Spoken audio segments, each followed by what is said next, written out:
Chapter 825. Li Nanheng looked back and was about to speak when he suddenly saw that Feng Ling seemed to be looking at his clothes. He expressionlessly took off his trench coat, threw it on the sofa, and casually pulled open the collar of his shirt.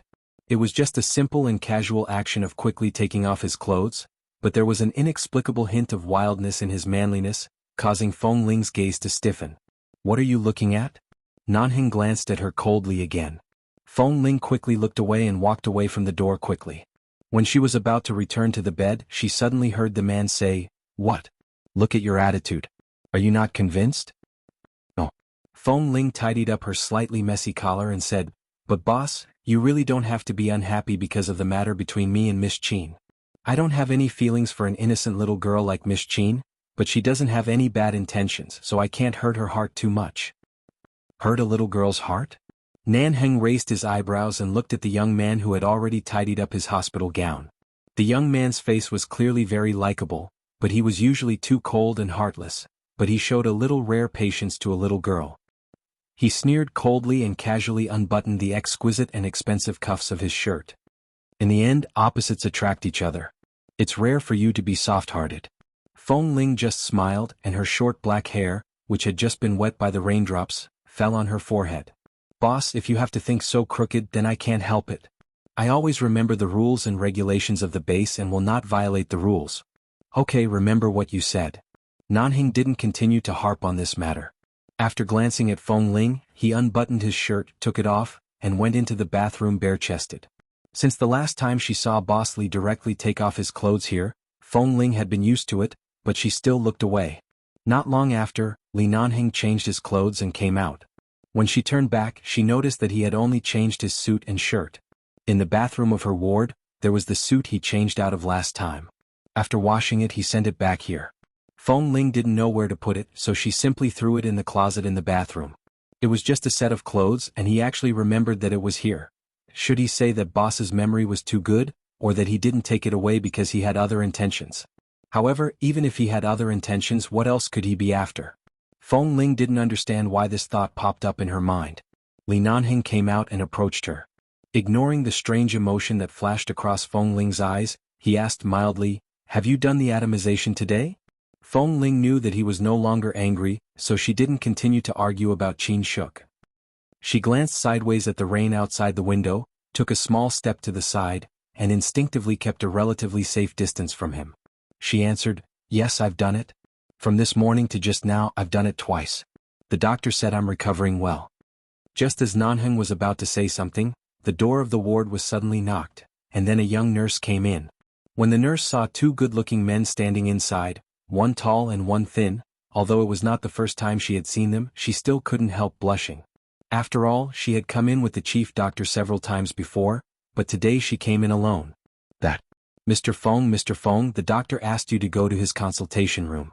He wants to check your lungs and wounds again." The nurse stuttered while glancing at them from time to time. They were obviously two extremely rare men, but even though their auras were completely different, there seemed to be something even colder than indifference in their bones. Furthermore, although that tall man's gaze towards her wasn't impolite, that icy rain-like coldness really made her shiver.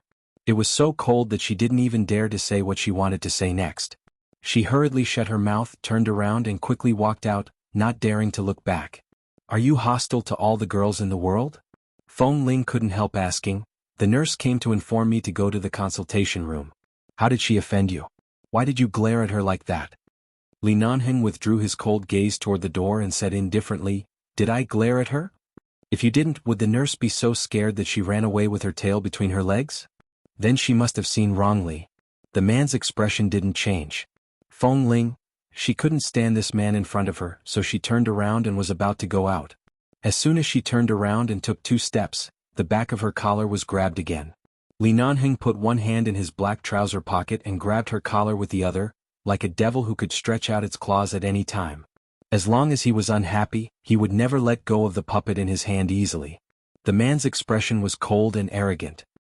"I'll accompany you to the consultation room. It's very cold in the corridor. Put on a coat and then go." Feng Ling thought that even if he wanted to accompany her to the consultation room, he didn't have to grab her collar again and again, right? Fortunately, she still had a loose vest inside. Otherwise, if she was pulled like this, sooner or later he would find the breast wrap inside. She twitched the corner of her mouth and calmly turned to pick up the new coat that Xiao Su had bought for her. When she put it on, she saw that Li Nanheng seemed to be satisfied with her eyes, so she finally went out.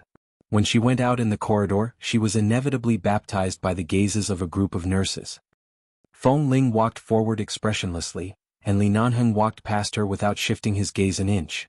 Although the two men were walking together, for some reason the group of nurses blushed and their hearts beat so fast that they felt that they were very compatible. Was it because of their height and figure? That's not right. Usually, the cutest height difference in everyone's eyes should be tall and big, while the girl is petite and exquisite. However, this slightly shorter and thinner little fresh meat next to him definitely looked more than 165 centimeters tall. He definitely wasn't the cute type. But they really matched each other inexplicably. Boss, when you walk with me in the future, can you keep a little distance? When they were about to walk to the consultation room, Feng Ling suddenly said in a low voice. Li Nanheng lowered his eyes and glanced at her. What distance? Chapter 826. What's wrong with that? Stop talking nonsense. The man put his arm around her shoulder coldly. At the moment when Feng Ling paused, he pushed her into the door of the consulting room. Go in and have a check. Don't talk nonsense. Feng Ling stayed in the consultation room for a full 40 minutes before coming out. Li Nanheng first smoked 2 cigarettes in the only smoking room in the corridor of the hospital. Feeling that it was almost time, he threw the cigarette butts into the fireproof trash can and strode out. As soon as he walked near the consulting room, he saw the door open and Feng Ling came out. She seemed to be in good condition. What did the doctor say? He just said that I'm recovering well. Feng Ling raised her eyes. Boss, the doctor has said more than once that I'm fine. I applied to you last time to be discharged from the hospital and go back to the base. Let's talk about it later. The man looked away expressionlessly, turned around and walked toward the ward. Feng Ling followed him quickly, saying, but it's not necessary to stay in the hospital for 3 more days. The base also has certain standards for the wounded. You've just recovered, and you have to face high-intensity training every day as soon as you go back. If you cough or feel any discomfort because of the intensity of training, the members will think that 11 base lacks humane care for the wounded. It's useless for you to say that you're almost recovered. Listen to the doctor's arrangement and stay for a week. As he spoke, he had walked back to the ward. It was still raining outside. Li Nanheng glanced out and saw that Feng Ling was still thin, although she had nothing to do in the hospital these days. He said lightly, Xiao Su has prepared 3 meals for you these days. Now Xiao Su is not here. What do you want to eat? I'll buy it. No, boss, I'll just eat the simple meals in the hospital. Li Nanheng raised his eyebrows. You want to eat the simple meals in the hospital, but it doesn't mean I want to eat them too. I'll go out and buy them. Why bother to come here twice? Tell me, what do you want to eat? Then anything is fine. Boss, as long as you like it. Feng Ling expressed that she had almost lost all her desires under the oppression of the boss. Okay, wait for me. With that, Li Nanheng turned and walked out. At this time, Feng Ling also glanced at the rain outside the window. She was about to chase out and ask him how to get out. After all, it was raining heavily. However, she had just taken a step when she suddenly paused. Why did she care so much? Was there a need for her to worry about a grown man? An hour later. Feng Ling was originally sitting on the bed waiting for her dinner, but as she waited, she almost fell asleep. Suddenly, she vaguely smelled the fragrance of roasted meat. She opened her eyes abruptly and subconsciously turned to look at the door. Sure enough, the door of the ward opened at this moment, and the tall man returned with 2 warm takeout boxes in his hands. When Li Nanheng placed the takeout on the table by her bedside, she opened the box and looked at the kebabs inside. The meat on the kebabs clearly smelled burnt and smelled especially fragrant. She clearly remembered that the food street she went to with Boss last time was very far away. Did Boss drive directly to the food street? Wasn't he afraid that he couldn't get out of the traffic jam? However, it wasn't hard to tell that Boss used a very fast speed to bring the skewers back after he finished roasting them. The taste didn't change at all. What are you waiting for? Didn't you say you wanted to eat it last time? Li Nanheng casually took out 2 of the best roasted skewers and put them in her hands. He used one hand to pick up the cigarette box that he threw on the table before leaving, threw it on the sofa far away, and then sat down at the table. As if afraid that Feng Ling would be pricked, he quickly took the meat off the skewers, put them all into the clean lunch box in front of her, and handed her a pair of chopsticks. Eat quickly. Anything that is roasted must be eaten while it's hot. It won't taste good when it's cold.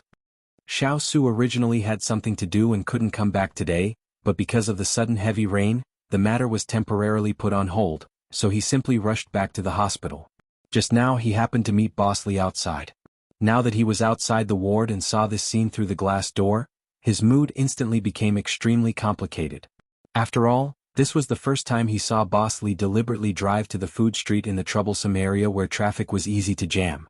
He even carefully asked the boss for an insulated lunchbox and held it all the way back to the car, not caring that it was hot. At that time he didn't even lock the door, and when he came back he had been covering it with his coat as if afraid of being wet by the rain. He sent it back to the ward and then helped Feng Ling take off all the meat on the skewers. Not only did he take it off, but Boss seemed to want to feed it directly into Feng Ling's mouth. As someone who saw Boss driving out when he just came back, Xiao Su, who came back to see this scene, felt this was really not in line with Boss Lee's usual cold and aloof style. No. Didn't Boss usually hate sickly and delicate beauties the most? Usually, whenever a member of the base asked for leave because he was sick or claimed to be unwell, Boss would roll his eyes impatiently. He really disliked those members who often felt unwell, but right now Feng Ling was clearly in the hospital and couldn't move her hands or shoulders, but Boss took care of her in every way. Feng Ling, as usual, was no different from usual. She didn't notice Xiao Su's figure flashing by outside and Xiao Su's expression as if his jaw was about to drop off. Because Boss had helped her take off a lot of meat, she was afraid that it would really be cold, so she picked up the chopsticks and began to eat with a smile on her lips. "Boss, aren't you going to eat?" Hearing this, Li Nanheng turned his head to glance at her. Because he saw that the corner of the boy's mouth was accidentally stained with cumin, he bent down to wipe it for her. However, when his hand was about to touch her, Feng Ling instinctively dodged slightly. Li Nanheng's brows moved and he reached out to wipe it again. The man's fingertips instantly swept across the boy's lips. Feng Ling raised her eyes to look at him, and Li Nanheng's fingers also stiffened in an instant. It was clearly an incredibly warm and soft touch, but it made him itch from his fingertips to his heart. In an instant the man's voice also turned cold. He withdrew his hand, took out a tissue and threw it in front of her. "Wipe it yourself." Chapter 827. Feng Ling wiped her mouth with a tissue and glanced at him. She didn't understand what was wrong with Boss Lee. Why did this man seem to be in a bad mood? It was strange. In just a few minutes, Feng Ling was attracted by the pile of meat in front of her. She ate one bite after another happily. It seemed that this was the most delicious food she had eaten since she was a child, except for the food in the base cafeteria. Feng Ling didn't expect her appetite to be so good. After eating more than half of the food he bought, the man suddenly moved the lunchbox in front of her away. The chopsticks in Feng Ling's hand froze in the air and she looked at him in confusion. "Boss? You eat so much at one time. Aren't you afraid of indigestion? Boss, you bought so much food. Should I eat it all up?" "There's no need for that. I bought so many so that you can eat more, not so that you can eat all of them. If a vegetarian suddenly eats so much meat in one meal, you might get indigestion and hurt your stomach. What if you blame me for that?" The man threw the lunchbox aside with one hand and lifted his eyelids indifferently. "At least you can return to the base in 3 days and resume training immediately. Otherwise, you'll have to take a few more days off because of your stomach discomfort." Feng Ling, however, when he mentioned returning to the base for training, Feng Ling felt at ease. It seemed that Boss didn't blame her for her mistake, nor did he intend to stop her from returning to the base. Feng Ling obediently gave up the plan to eat so much meat and got up to drink water. Seeing her so obedient, Li Nanheng was very satisfied. After all, she was a member of his team. It was better to be obedient than to make trouble everywhere and be unruly. This was the most intuitive thought in Li Nanheng's heart. After all, the skewers were more or less salty. A glass of water was not enough, so Feng Ling took her own cup and turned to the water dispenser to pour a glass of warm water and drink a few mouthfuls. When she was about to put down the cup, she suddenly heard Li Nanheng's voice. "How is the water temperature?" Feng Ling subconsciously held the cup and glanced at him. "It's not bad. It's not hot or cold. It's just right."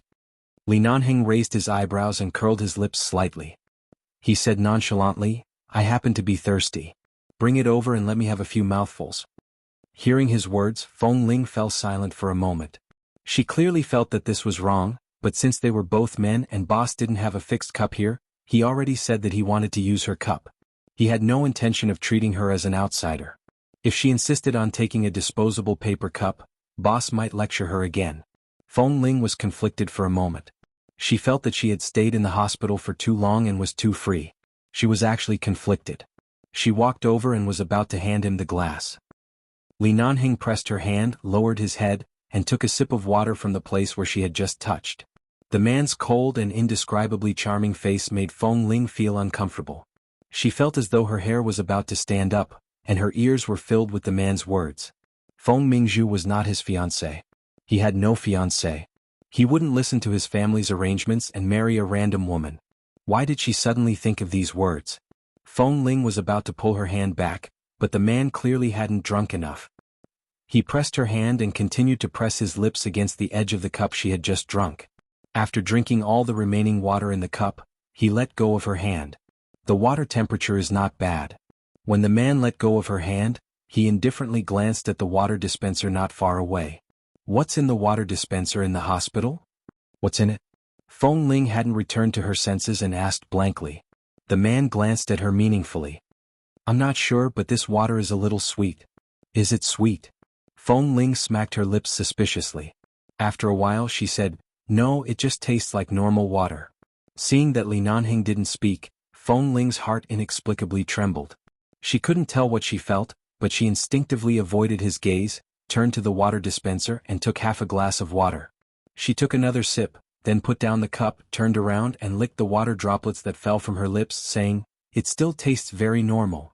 Boss was probably implying that the water was spiked with some kind of medicine? Every member of the base should be vigilant. If someone had drugged the water dispenser in her ward, it seemed that she would have to investigate the doctors and nurses who often came and went here. But there was no problem with the taste, and looking at Boss Li's expression, it didn't seem to mean what she thought. Feng Ling couldn't help licking her lips again. Boss.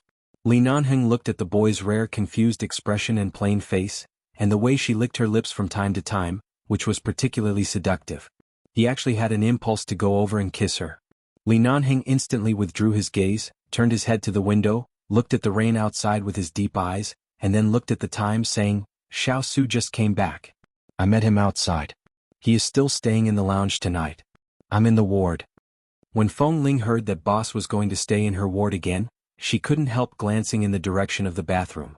However, when Li Nanheng turned back and saw her expression, he immediately said coldly, Do you think I will still take a shower in your bathroom? Do you think I really like to be seen by others? Don't even think about it.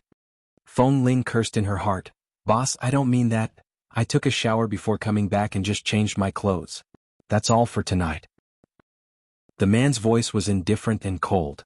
But it was really not comfortable to sleep on this sofa last time, so I was called over by Xiao Su. Now that Xiao Su is back, I don't even have a normal place to rest.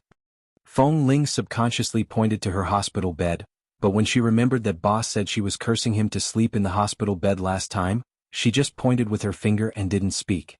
Li Nanheng sharply glanced in the direction of her finger. You want me to sleep in your bed? Feng Ling smiled. If Boss doesn't mind, this is a hospital bed, of course. Li Nanheng turned to look at her hospital bed thoughtfully, got up and suddenly walked over. After circling around the bed, he looked at the size of the bed seriously and said indifferently, It's just sleeping. I don't mind, but isn't it too crowded for the two of us to sleep in this bed? Sleep with the two of them? Did he mean that he wanted to sleep with her? Chapter 828. Boss, this bed is indeed too crowded for two people. I can sleep on the sofa. He really wanted to repeat the same old trick, but it seemed like this sentence had never had any effect in the past. Before Feng Ling could say the words on the tip of her tongue, Li Nanheng had already laid down, patted the empty space on the other side of the bed twice, and turned his head to look at her. Come here, lie down and have a try. Feng Ling didn't move. Why are you standing there? Lie down and see if it's too crowded. If it's too crowded, I'll continue to sleep on the sofa. The man's voice was flat but firm. Since he had said so, Feng Ling glanced at the empty space next to him and sat on the edge of the bed. However, as soon as she sat down, before she had time to decide whether to lie flat or on her side, her arm was suddenly pulled hard from behind, and she suddenly fell back unprepared. The moment she fell into the man's arms, Feng Ling rushed to get up, but the man steadied her body and pressed her to the empty space on the edge of the bed without saying anything. Feng Ling immediately lay motionless on the bed as if petrified. The man beside her stretched out his arms to test the distance. At the same time, he reached over her body and touched the side of her bed. Finally he commented, Not bad. It's not too crowded to sleep two people. Feng Ling felt that she might have been a little too cautious in recent days, so she could only remain silent and did not say much. When Li Nanheng sat up, she still lay in the same position and looked sideways at the man next to her. "All right, let's sleep like this tonight." When Nanheng got up, he pressed the bed under him. "The softness of this bed is not bad. Last time I slept on the sofa for a whole night and my back hurt for 2 days. With that, he got up to get a pack of cigarettes and a lighter and said, "If you're tired, go to sleep first. I'll go out for a smoke and come back." Feng Ling looked out of the window. The rain had stopped and replied, "Okay." The boy's voice was particularly soft. Li Nanheng, who was about to go out, suddenly paused, looked back at her, turned the silver lighter in his hand, and then turned to walk out. While Boss Li went out to smoke, Feng Ling hurriedly got up, locked the door from the inside and rushed into the bathroom to take a shower. She had wrapped the chest cloth around her body for a day, and just now she vaguely felt a little sweaty. If she didn't take a shower now, she would probably be unable to fall asleep because of the sticky feeling on her body. Based on her understanding of Boss Li, she knew that he wouldn't smoke for too long or too short, and Xiao Su also returned to the hospital today. They would probably meet outside. The two men would go out to smoke and chat for at least 10 minutes. She would take a quick shower in these 10 minutes. 5 minutes to take a shower, 3 minutes to wrap the chest cloth, and 1 minute to put on clothes. Sure enough, in less than 10 minutes, when Feng Ling opened the bathroom door, she heard the familiar footsteps of a man approaching. In case Boss found out that she had locked the door, she quickly rushed over to open the lock inside, and then turned back to the bathroom to put the chest cloth and clothes she had just changed into the bottom of the laundry bag. When she was sure that she would not be found out, the door had already been opened. Li Nanheng bought a glass bottle of hot milk in the supermarket downstairs of the hospital. As soon as he entered the door, he heard the sound in the bathroom. Feng Ling seemed to have just taken a shower, and he could smell the shower gel wafting out of the bathroom. The man glanced at Feng Ling's wet hair hanging on her forehead and then glanced at the boy's cheeks, which were much more tender than usual after taking a shower. He wanted to restrain himself, but he couldn't help looking down. He glanced at the collar of the hospital gown that the boy had buttoned up to the top and didn't see anything he wanted to see, so he withdrew his gaze expressionlessly, walked to the bed and put down the bottle of hot milk in his hand. "I bought it on the way back. Drink some before going to bed. Can help you sleep." Feng Ling picked up a dry towel to dry her hair and poked her head out of the bathroom door to say, "Boss, I sleep very well. Drink it yourself." "Really?" Li Nanheng looked back at her and sneered. "Last time I stayed here for a night, I heard you turning over at night. Are you sure you sleep well?" "Feng Ling, isn't that because you, the great Buddha, came to my ward to sleep?" Feng Ling put down the towel, feeling that if she really slept in the same bed with Boss Li tonight, she probably wouldn't be able to sleep. "Okay, I'll drink it right away." After speaking, she continued to dry her hair. When her hair was half dry and only a little wet, she casually shook her hair and walked out. When she picked up the bottle of milk, she found that it was still hot and immediately looked up at Li Nanheng. "By the way, I asked someone in the supermarket to heat it up. The temperature is just right. Drink it." The man unbuttoned his coat, and after speaking, he swaggered to the bed, reluctantly leaving half of the space for her to go to bed. Feng Ling opened the lid, took a sip and then smacked her lips. Li Nanheng had closed his eyes. There were a lot of things waiting for him to deal with when he returned to the Li Corporation during the day. He was exhausted and just wanted to sleep now. Hearing this guy smacking his lips, he closed his eyes and asked, "Is it good?" "Not bad. Boss, you bought sweet milk. It's very delicious." "Okay." The man seemed to be very satisfied, but he was also very tired. He closed his eyes and responded lightly, turned over and fell asleep. Seeing that the man fell asleep in her bed in less than 10 seconds, Feng Ling sat by the side and drank milk, wondering whether she should go up to sleep or not. At the same time, she lowered her head to check her clothes and chest wrapping cloth. After drinking the milk, Feng Ling gently put down the bottle, turned around and was about to return to the sofa when the man on the bed suddenly turned over at this moment. The man closed his eyes and said hoarsely, "Come to sleep." Feng Ling was silent. He woke up. She looked back at the man on the bed. "Boss, I'm not good at sleeping. I'm afraid it will affect the quality of your sleep." The man didn't speak anymore but turned sideways, leaving more space on the bed. He didn't talk nonsense with her but obviously asked her to go up to sleep. Feng Ling walked back and when lying down she raised her hand and touched her chest casually. After making sure that she wouldn't be discovered if she didn't touch it carefully, she lay stiffly beside him. Chapter 829. No matter how accustomed Feng Ling was to being with a group of men, she was really not used to it right now. Li Nanheng was really tired and soon fell asleep again. The man's steady breathing was by her ear. She put one hand on herself and the other hand clenched the bed sheet under her. She stared at the ceiling of the ward under the dim night light and glanced sideways at the man who was sleeping soundly. It wasn't that she hadn't had close contact with him before. At least a few years ago, when Li Nanheng tested her personally, the two of them had restrained each other for a while because of close combat. At that time, the distance between them was very close, but the atmosphere at that time was different from now. At that time, it was the sweat and fighting on the training ground and her pride. But now, in such a quiet space, she felt a man lying next to her without any distracting thoughts. His breath was less than 10 centimeters away from her ears, and she could even feel the obvious gap between the man and the man she was pretending to be. Li Nanheng's masculine scent was vividly displayed. There was the smell of laundry detergent on clean clothes and a very faint and somewhat intoxicating scent of tobacco. Feng Ling didn't know if the man's breathing when he was sleeping made her feel at ease, but she gradually closed her eyes. She didn't know how long she had slept. In her dream, Feng Ling felt that she seemed to be imprisoned somewhere and couldn't move her hands and feet. She suddenly woke up and almost bumped into the man's face when she turned her eyes. At first glance, she saw that it was Boss Li who was still sleeping.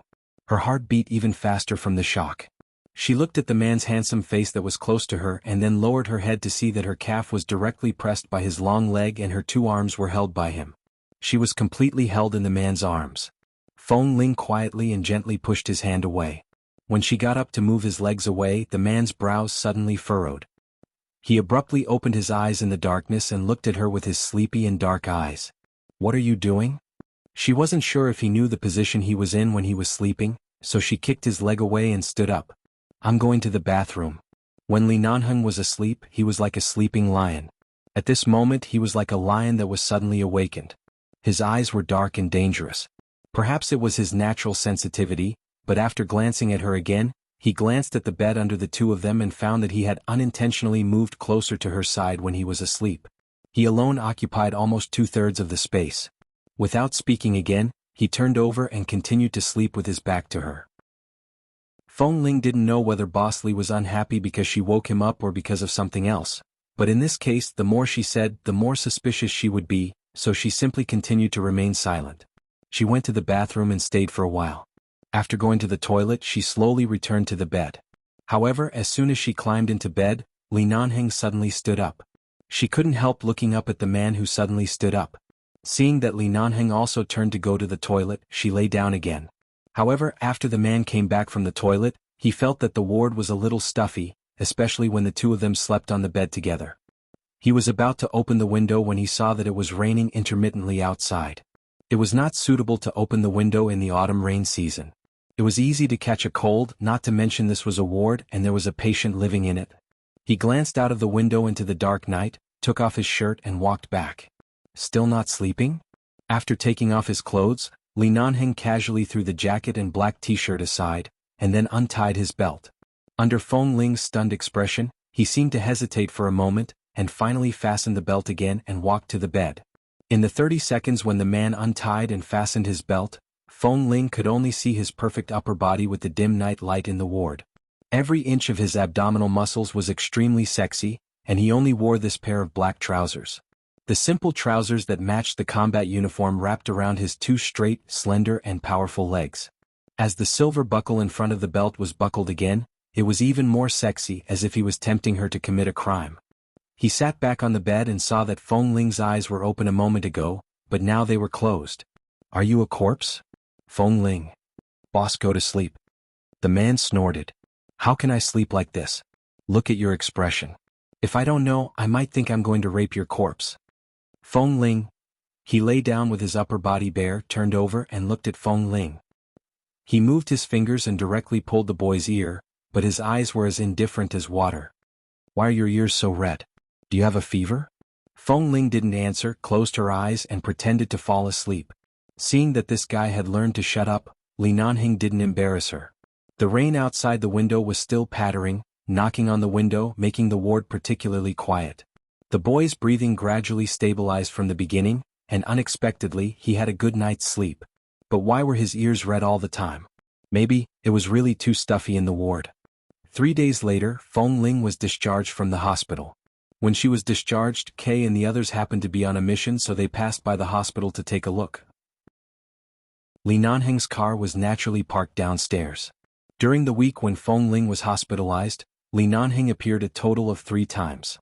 The first and second time he directly stayed in her ward, and the third time he came to pick up the recovered wounded on behalf of the base. It was actually very stressful to be a glorious wounded in the base, but fortunately Feng Ling had a good interpersonal relationship in the base. She usually had good grades and was low-key and silent, so this time when she was injured and hospitalized, no one in the base found fault with her or took the opportunity to spread her nonsense. Finally, after getting the doctor's signature, Feng Ling returned to the ward, changed out of the hospital gown, picked up the combat suit and was about to put it on. She changed her clothes very quickly, and because she knew that she was going to be discharged today, she had already changed into the clothes that she usually wore in the base. She wore a loose sling vest over the chest wrap, which made her look especially like a man, and a loose white t-shirt over the vest. Chapter 830. Just like that, Li Nanheng leaned against the wall by the door and looked thoughtfully at her clothes that she hadn't put on her coat yet. Feng Ling's heart skipped a beat. She instantly rejoiced that she had already prepared a few more measures. Otherwise Boss Li would definitely see through it. I've been waiting for you downstairs for half an hour. Is it so troublesome to leave the hospital? Do you need me to buy you a set of men's skincare products so that you can clean up from head to toe before coming out? The man glanced at her leisurely. Feng Ling happened to have her back to him and couldn't see his chest. From this angle she really couldn't see anything. She could only see that the boy was really especially thin. Hearing the man's footsteps seem to be approaching, Feng Ling quickly picked up the black combat uniform and put it on. She quickly pulled up the zipper with one hand and raised her hand to push her short hair back. She looked at the man who had already approached. Boss, we can go now. However, the man had already walked up to her. He lowered his eyes to look at her, pretending to be calm, and then glanced at her ears, which were no longer red. He recalled that her ears had also been red after she fell asleep that night, and he stared at her with a deep gaze for a while. Boss. Feng Ling raised her eyes and lowered her voice. Is there anything else? Li Nanheng glanced at her and his gaze fell on her neckline. The neckline is crooked. Feng Ling raised her hand to adjust the neckline. When she raised her eyes again, the man had already retracted his gaze and turned to leave. After returning to the base, it was inevitable that she would be greeted by a group of base members who were close to her. Even Feng Ling herself did not expect that the family of the mayor of Foy State, Mr. Ted, who had gone on the cruise with Qiao Fei to rescue her, had actually come to the base early. When they learned that she had been injured in the rescue incident, they were very grateful and apologetic and brought many gifts for her. At that time, Feng Ling was in the hospital. According to the rules of 11 base, outsiders were not allowed to visit her, so they sent all the gifts to the base and to her room. Those things included many expensive but very useful electronic products and a military medal that Mayor Ted personally awarded to Feng Ling. Such things shouldn't be awarded casually, but Mayor Ted made an exception and gave it to Feng Ling. After Feng Ling returned to the base, he personally called her and expressed his gratitude. He was also very grateful that she had chosen to throw the child off the cruise. Otherwise, if the child had been injured in the explosion, their family would probably live in pain for the rest of their lives. When Feng Ling returned to her room, she saw a pile of things on the bed. After receiving a call from Mayor Ted and his wife, she knew what was going on. In this season, Los Angeles gradually became cold. When she returned to the base in the afternoon, the wind was already howling outside. Boss Li allowed her to rest today and resume training tomorrow, but Feng Ling still insisted on going to Team 1 to train in the wind and rain. After Kay, Tam, and the other 2 returned from their mission, she would continue to receive high-intensity sniper training. It rained heavily for several hours. When the training was over, every member ran back to their residence like a drowned rat. As always, Feng Ling walked back alone. Just as she was about to walk back downstairs, she suddenly felt a weight on her wrist. She turned her eyes abruptly and was stunned when she saw Deputy Drill Master Qiao coming over with an umbrella. Before she spoke, she was suddenly dragged into the corridor by Qiao Fei. After entering, Qiao Fei threw the umbrella aside and looked at Feng Ling, who was soaked. He looked her up and down and then his eyes fell on her face. Are you all right? Are you all right? Seeing the worry in Qiao Fei's eyes, Feng Ling almost forgot that her secret had been discovered by him. Her face remained unchanged and she just looked at the young and handsome man in front of her. Thank you for your concern, Deputy Drill Master Qiao. I just inhaled some thick smoke. After a few days of treatment, I'm fine. No matter how fine you are, you can't work so hard. Do you really think you are a man? You just left the hospital and went out to train in the heavy rain. The sniper team has no training schedule today, but you went to Team 1 to find Han Jin. He is a big man who doesn't know how to be flexible at all. Why did he let you train when you said you wanted to train? Can't he let you come back to rest? Deputy Drill Master Chiao, I'm a member of the base. I've missed so many days of training, and the strength of my limbs will definitely be greatly affected. If I miss one day of training, it will only affect the time when I can really pick up a sniper rifle in the future. I'm responsible for myself. Drill Master Han also knows what I mean, so he asked me to resume training directly. Besides, it's common for me to train in such a heavy rain. I've been in the base for so many years, so I won't be affected just because of this afternoon. She looked at him seriously. Although her voice was low, it was exceptionally serious. I am a man. Xiao Fei looked at her for a while and smiled. Are you still worried that I will tell your secret? Don't worry. I believe in Deputy Drill Master Chiao, but I hope that you can treat me as a man like before. In the explosion of the oil tank, I just inhaled the smoke and was not injured by the explosion, nor did I suffer any serious internal or external injuries. I'm already very lucky to be alive. I just hope that I can become more and more stable in the base in the future, so gender doesn't matter to me. If everyone can do it, I can do it too. Deputy Drill Master Chiao, please forget what happened on the island at that time. I'm just a member of the sniper team and don't need any special treatment. Xiao Fei frowned. Okay, I won't give you any differential treatment, but you have just been discharged from the hospital. I haven't seen you for a week. You have lost so much weight and went to train in the rain. If you continue to work like this, if you really faint on the training ground one day and are sent to the dressing room to be stripped naked, you won't be able to hide it. You'd better pay more attention to your body. Okay, I will pay attention to it. Thank you, Deputy Drill Master Chiao, for reminding me. Feng Ling looked straight at him, and her attitude was still neither servile nor overbearing. She did not have any sense of guilt because her secret was caught by others. Deputy Drill Master Chiao, it hasn't been long since you joined the sniper team. When did you become so familiar with Feng Ling? You have just been discharged from the hospital and returned to the base. What did Deputy Drill Master Chiao remind you of? Suddenly, a clear and low voice rang outside the door beside them. Chapter 831. As soon as she met Li Nanheng's gaze, Feng Ling took a step back. Her expression didn't change and she greeted indifferently, "Boss." Xiao Fei wasn't sure if Boss Li had heard the conversation between him and Feng Ling. He turned his head to take a look but didn't find any clue from Li Nanheng's expression, so he didn't say anything but explained, "Feng Ling was injured on a rescue mission on the cruise ship with me. I saw her jump into the sea because of the explosion and personally fished her out of the sea. I didn't have time to visit her during the week in the hospital. Seeing that she came back today, I asked her a few questions and reminded her to pay attention to her health during training and not to work so hard." Li Nanheng glanced at Xiao Fei's face indifferently. "Why didn't you go with the members of the sniper team today? Why did you let the 4 members who are still in training go there by themselves? Kay and the other 3 members are very good at shooting. It's enough for them to go on this kind of mission. If the mission is too dangerous, I will definitely go with them." Xiao Fei smiled lightly. "Boss, Feng Ling is also a member of the sniper team. You are unhappy that I didn't go with the other 4 members, but you are unhappy that I care about another member.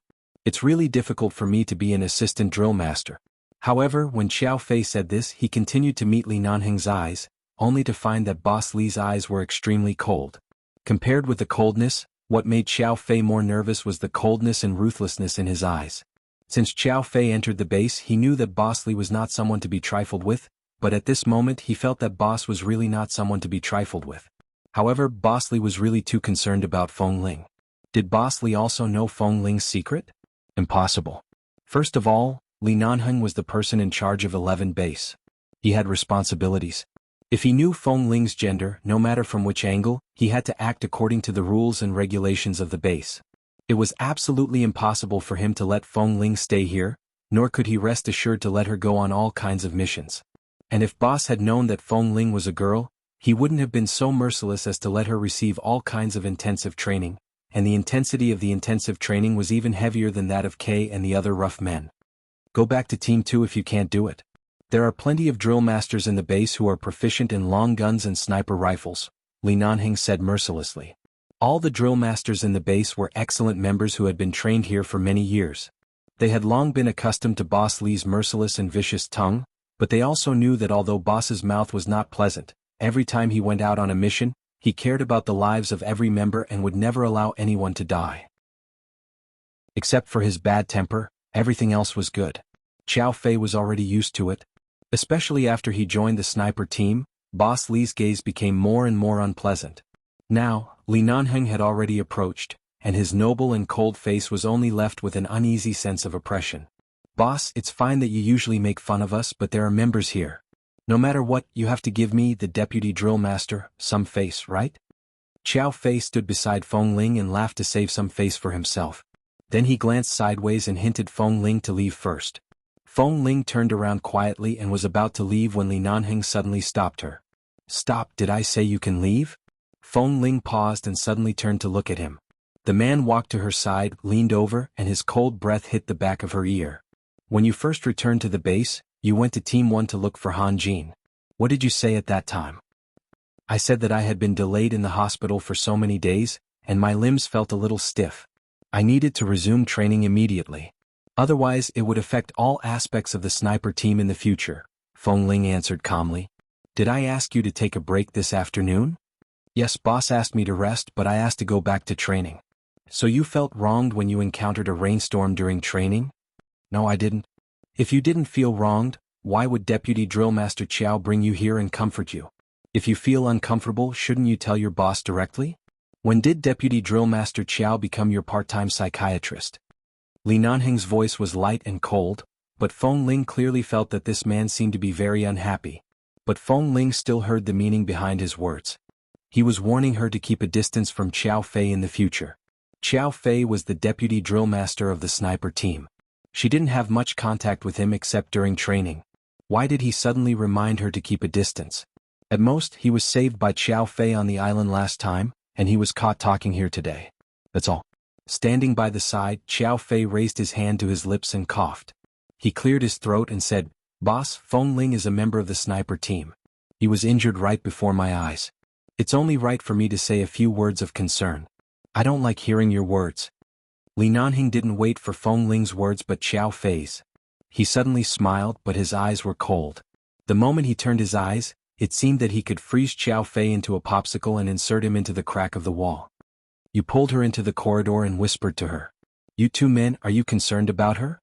Did he mean to provoke Qiao Fei? Feng Ling looked back at the strange light in the eyes of the two bosses. One was cold and indifferent and the other was smiling. She immediately shook her wrist that was a little sore from training.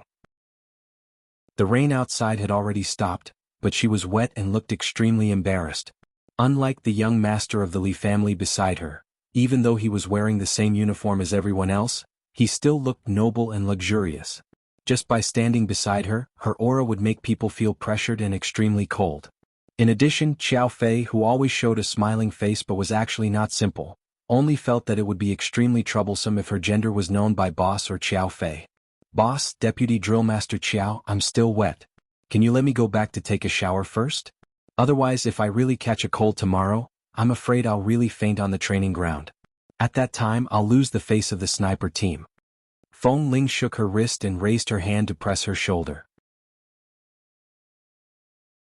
Chapter 832. Feng Ling didn't wait for Boss Li to speak, turned around and walked upstairs quickly. Li Nanheng looked at the guy who didn't take him seriously at all and watched her back, and his eyes sank into unprecedented darkness. In just 2 minutes, Qiao Fei felt as if a century had passed under Boss Li's eyes. Hearing the footsteps that were gradually getting higher and farther upstairs, he immediately smiled. Boss, you know my temper. I'm nice to everyone in the base.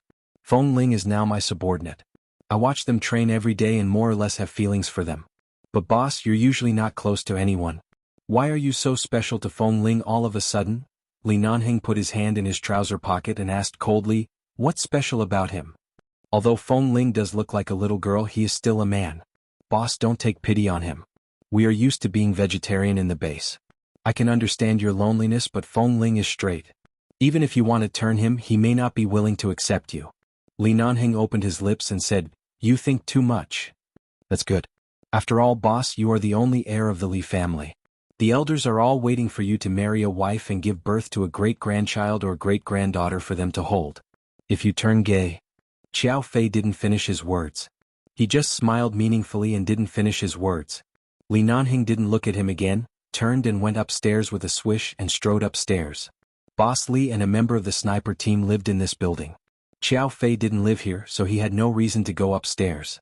However, he thought of the way Feng Ling went upstairs without looking back and Feng Ling's indifferent expression in front of Boss Li. Boss probably didn't know that she was a woman. But who was Li Nanheng?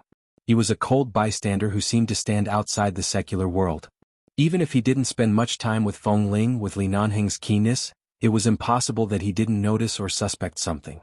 After some thought, Xiao Fei picked up his phone and walked out. Feng Ling had just returned to her room. This time the windows and doors couldn't be locked from the inside. Only the bathroom had a lock, so she entered the bathroom directly. As soon as she took off her clothes, her white body was exposed to the air. She undid the chest wrapping cloth on her body while looking at herself in the floor-to-ceiling mirror. After untying the cloth on her chest, she was about to turn around to turn in the hot water when she suddenly heard her phone ring. She picked up her phone and saw a message from Xiao Fei. Feng Xiaoling, does Boss Li know your secret? Feng Ling looked at the boy he had specially added in the middle of her name. No matter how she looked at it, it was an eyesore. She stared at the phone screen for a while with a straight face and replied, he doesn't know. Xiao Fei, that's good. Girls should remember to protect themselves when living with a group of men, especially when you live next door to Boss Li. If you really find it inconvenient, you can apply to move out. I also have a few empty rooms in my building. I can make one for you. Feng Ling, no need. Boss doesn't usually enter my room. Other than the fact that he drank too much, Xiao Fei, are you sure it's safe to live next door to Boss Li? Why did he have an inexplicable feeling that Boss Li would eat Feng Ling up at any moment? Feng Ling, it's very safe. My personal privacy has not been threatened or violated. Thank you for your concern, Deputy Drill Master Chiao. I'm going to take a shower. See you on the training ground tomorrow. After replying, Feng Ling put the phone aside and turned to take a shower. Receiving such a reply, Xiao Fei didn't know what to say. He wanted to say good night again, but when he saw Feng Ling's words of thank you, Deputy Drill Master Chiao, for your concern, she didn't even call his name directly. It could be seen that although Feng Ling was young, it was clear that she knew what to do in her heart, so she would keep a distance and wouldn't cross the line easily. The sound of the bathroom next door continued. Li Nanheng stood on the balcony of his room and vaguely heard the sound coming from the bathroom next door. He stood with his long legs against the light, his left hand in his trouser pocket, and he was still wearing the combat uniform that he wanted to take off but found it a little cold, so he put it on again. He turned his head to look at the light on the balcony next door, and his deep eyes glowed. After taking a shower, Feng Ling put on her clothes in the bathroom, opened the locked bathroom door, rubbed her wet hair and walked back to the bed. The pile of gifts sent by Mayor Ted and his family on her bed had not been cleaned up. She put down her hand that had been rubbing her hair and was about to go over to collect those things when she suddenly heard a text message on her cell phone. She thought it was from Xiao Fei, so she didn't rush to read it. After putting those things on the bed one by one on the table and in the cabinet, she picked up her cell phone. She turned on her cell phone and saw the words Boss Li. At the same time, there were only two cold words from Boss Li on the screen. Come over. Feng Ling raised her eyes and turned to look outside. She saw the light on the balcony next door, thought for a moment, put down her cell phone and turned to walk out. When she arrived next door, she raised her hand and knocked twice on the door. After a few seconds, the door opened. The man's tall and slender figure stood in the door, his sharp eyes scanning her from head to toe. His tone was cold. What took you so long? I was tidying up the things sent by Mr. Ted and his family and didn't have time to look at my cell phone. Are you interested in those gifts? As Li Nanheng spoke, he turned and walked in. Feng Ling watched the man's back and followed him in. She didn't answer his previous question and only said, Boss, did you call me over for something? The window on Li Nanheng's balcony was open, and there was a thin laptop on the solid wood table by the balcony. The man pointed to the laptop. I want you to look at something. Hearing this, Feng Ling walked over. The moment she reached the table, her shoulders suddenly sank. The man's strong palm pressed down on her shoulder, asking her to sit down. When Feng Ling raised her head to look at him in surprise, the man pointed to the laptop with his chin. Open it. The password is 9632. Chapter 833. Take a look at the things inside. There are no women in the base, only a group of rough men, and I don't have any secretaries or assistants around me. These documents usually need a careful, tight-lipped person to sort out. On the one hand, you fit the category of tight-lipped and have strong self-control. On the other hand, you are very serious and meticulous in everything you do. Besides, you live very close to me, so it's convenient for you to sort things out. I'll leave this task to you in the future. The man withdrew his gaze from the computer screen and looked at the boy sitting at the table. After looking at it for a while, Feng Ling found that most of the documents were not particularly secret, but there were indeed some secret documents in the D-disk of the computer. Each of these documents required a password, which meant that Boss Lee had to tell the password in person before opening it, so it would not involve the important secrets of the base. She nodded. Yes, except for training and tasks, as long as I have enough time, I can do it. Don't you want to ask why I specially asked you to come over to sort out these? The man glanced at her face. Boss, since you called me over and told me the password to your computer, it means that you've decided to use me after some consideration. Since you've decided and you said that I'm tight-lipped, I don't need to ask why. I forgot to mention one of your strengths. Your ability to accept things is really good. Li Nanheng's voice was very light, but with absolute command. No matter what confidential documents you see, you must keep your mouth shut. Can you do that? Feng Ling's hands left the computer keyboard, stood up, and turned back to look at the man who was more than a head taller than her. Don't doubt the people you use. As long as Boss trusts me, I can do it. Feng Ling didn't expect that Boss would stand so close to her. After saying this, she closed her mouth and stood there, not knowing whether to step back or not. The room was also very quiet after her words. Li Nanheng watched the boy who stood up and turned around. The two of them stood very close to each other, so close that when Feng Ling spoke, the faint fragrance of her body and the mint smell of freshly showered and brushed against his neck. His eyes instantly revealed an unknown darkness. After about 4 or 5 seconds, Feng Ling moved the chair that was blocking her and retreated a certain distance. Boss, do you have anything else to tell me? Feng Ling said, pointing to the time on the wall. I have to do balance training in the dormitory at night. I just returned to the base and need to recover bit by bit. If I don't do balance training in the evening, I'm afraid I can't hold on for the whole day training tomorrow. Li Nanheng glanced sideways. My space is big enough. You can do balance training here. I can also see how your sense of balance is now. Feng Ling glanced at the training cushion placed next to her. Considering that she could do balance training alone in her residence, she just needed to bend her arms and lie prone on the ground for an hour. She didn't think she would be discovered, so she didn't refuse. She walked over, picked up the training cushion and laid it on the ground. Then she habitually took off her shoes and lay down on her stomach. She kept her whole body balanced, raised her head and used her elbows and toes as the fulcrum. Her posture was standard and she could maintain her balance for a long time. She was very confident about this. Li Nanheng glanced at her incredibly white and tender feet and then moved his eyes to her motionless and slender back when she was doing balance training. He walked over and watched her maintain this posture. Right now, Feng Ling was wearing a set of loose black trousers and a loose white t-shirt. This was what she usually wore when she slept, but because she was lying down, the loose clothes drooped down, and it could be clearly seen that Feng Ling's waist was different from that of a man's. Especially since the boy had just showered and came over, his hair was half dry, with a few strands hanging on his cheeks and forehead. Li Nanheng stood on the side. His legs were long and slender and his side profile was noble. He did not speak and his eyes were as deep as the abyss.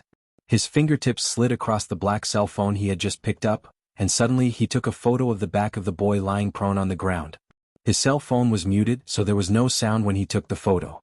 Feng Ling was doing balance training seriously and did not look back. One was doing the training and the other stood by and watched. After about half an hour, Feng Ling suddenly paused, stood up and looked back at the tall man.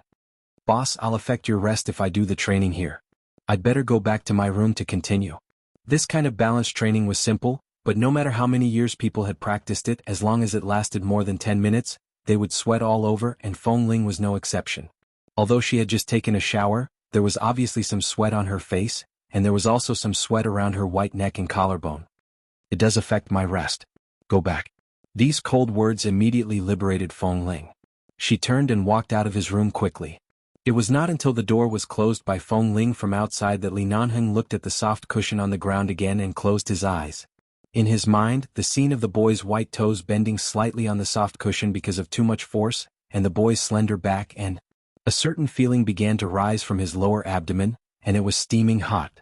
Li Nanheng suddenly opened his eyes and stared at his crotch with an ugly expression. F*ck, it was just a very ordinary balance support movement in his room, and he actually had an erection. At this moment, Nanheng looked at the disobedient little brother in his lower body, which not only did not disappear at all, but also gradually raised up because of a certain image in his mind. In an instant, his eyes became cold and ruthless, and the color was as strong as the deep sea at night, dangerous and low. He was a man, absolutely a straight man. But he actually had an erection in front of a man? The door that had just been closed was suddenly knocked again, and then Feng Ling came in again. She didn't look at his eyes but just stared at the pair of shoes she left on the ground, saying, "Boss, I left my shoes here." She quickly ran over to put them on and then quickly turned and ran out. Nanheng watched Feng Ling run in with a pair of white and tender little feet, put on her shoes and went out. He watched Feng Ling's back quickly disappear in front of the door, and then she slammed the door outside. Chapter 834. Feng Ling had just walked out of the door in her shoes when she suddenly heard footsteps approaching in this direction. She subconsciously felt as if her back was burning and couldn't help speeding up to rush back to her room. However, she suddenly heard the sound of the door being locked behind her. Click! Feng Ling paused and couldn't help looking back at the door of Boss Li's room. Did she hear that sound correctly? Did Boss suddenly lock the door from the inside? What did she do to make Boss lock the door in such a short period of time, as if he hated her to the core? Just when Feng Ling was confused and didn't know what happened, Nanheng had entered the bathroom with a dark face, slammed the bathroom door, turned on the shower, and took a cold shower in the early autumn rainy night. It wasn't until he had washed himself clean that he walked out with a cold expression on his face. When he was about to take a cigarette, his eyes suddenly fell on the soft cushion on the ground that hadn't been put away. He walked over with a dark look and bent down to put away the soft cushion, but there seemed to be a faint smell of someone on the soft cushion. It was a very, very faint fragrance that he didn't know how to describe. It was an indescribable body fragrance that was usually covered by the smell of shower gel. Damn, how could a man have body fragrance?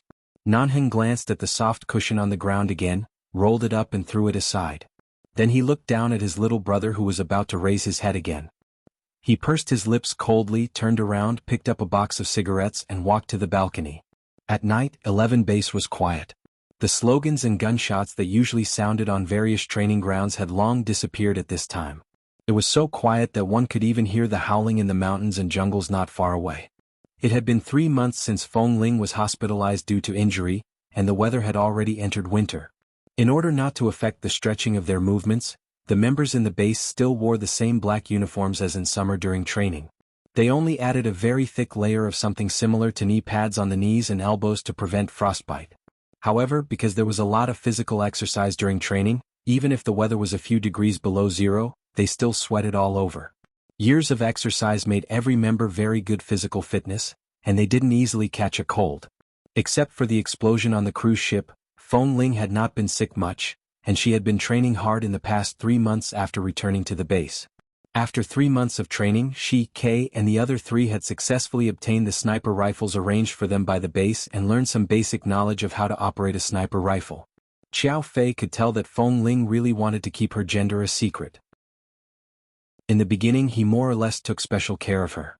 Later, when Feng Ling clearly expressed her stance, he gradually stopped treating her as special.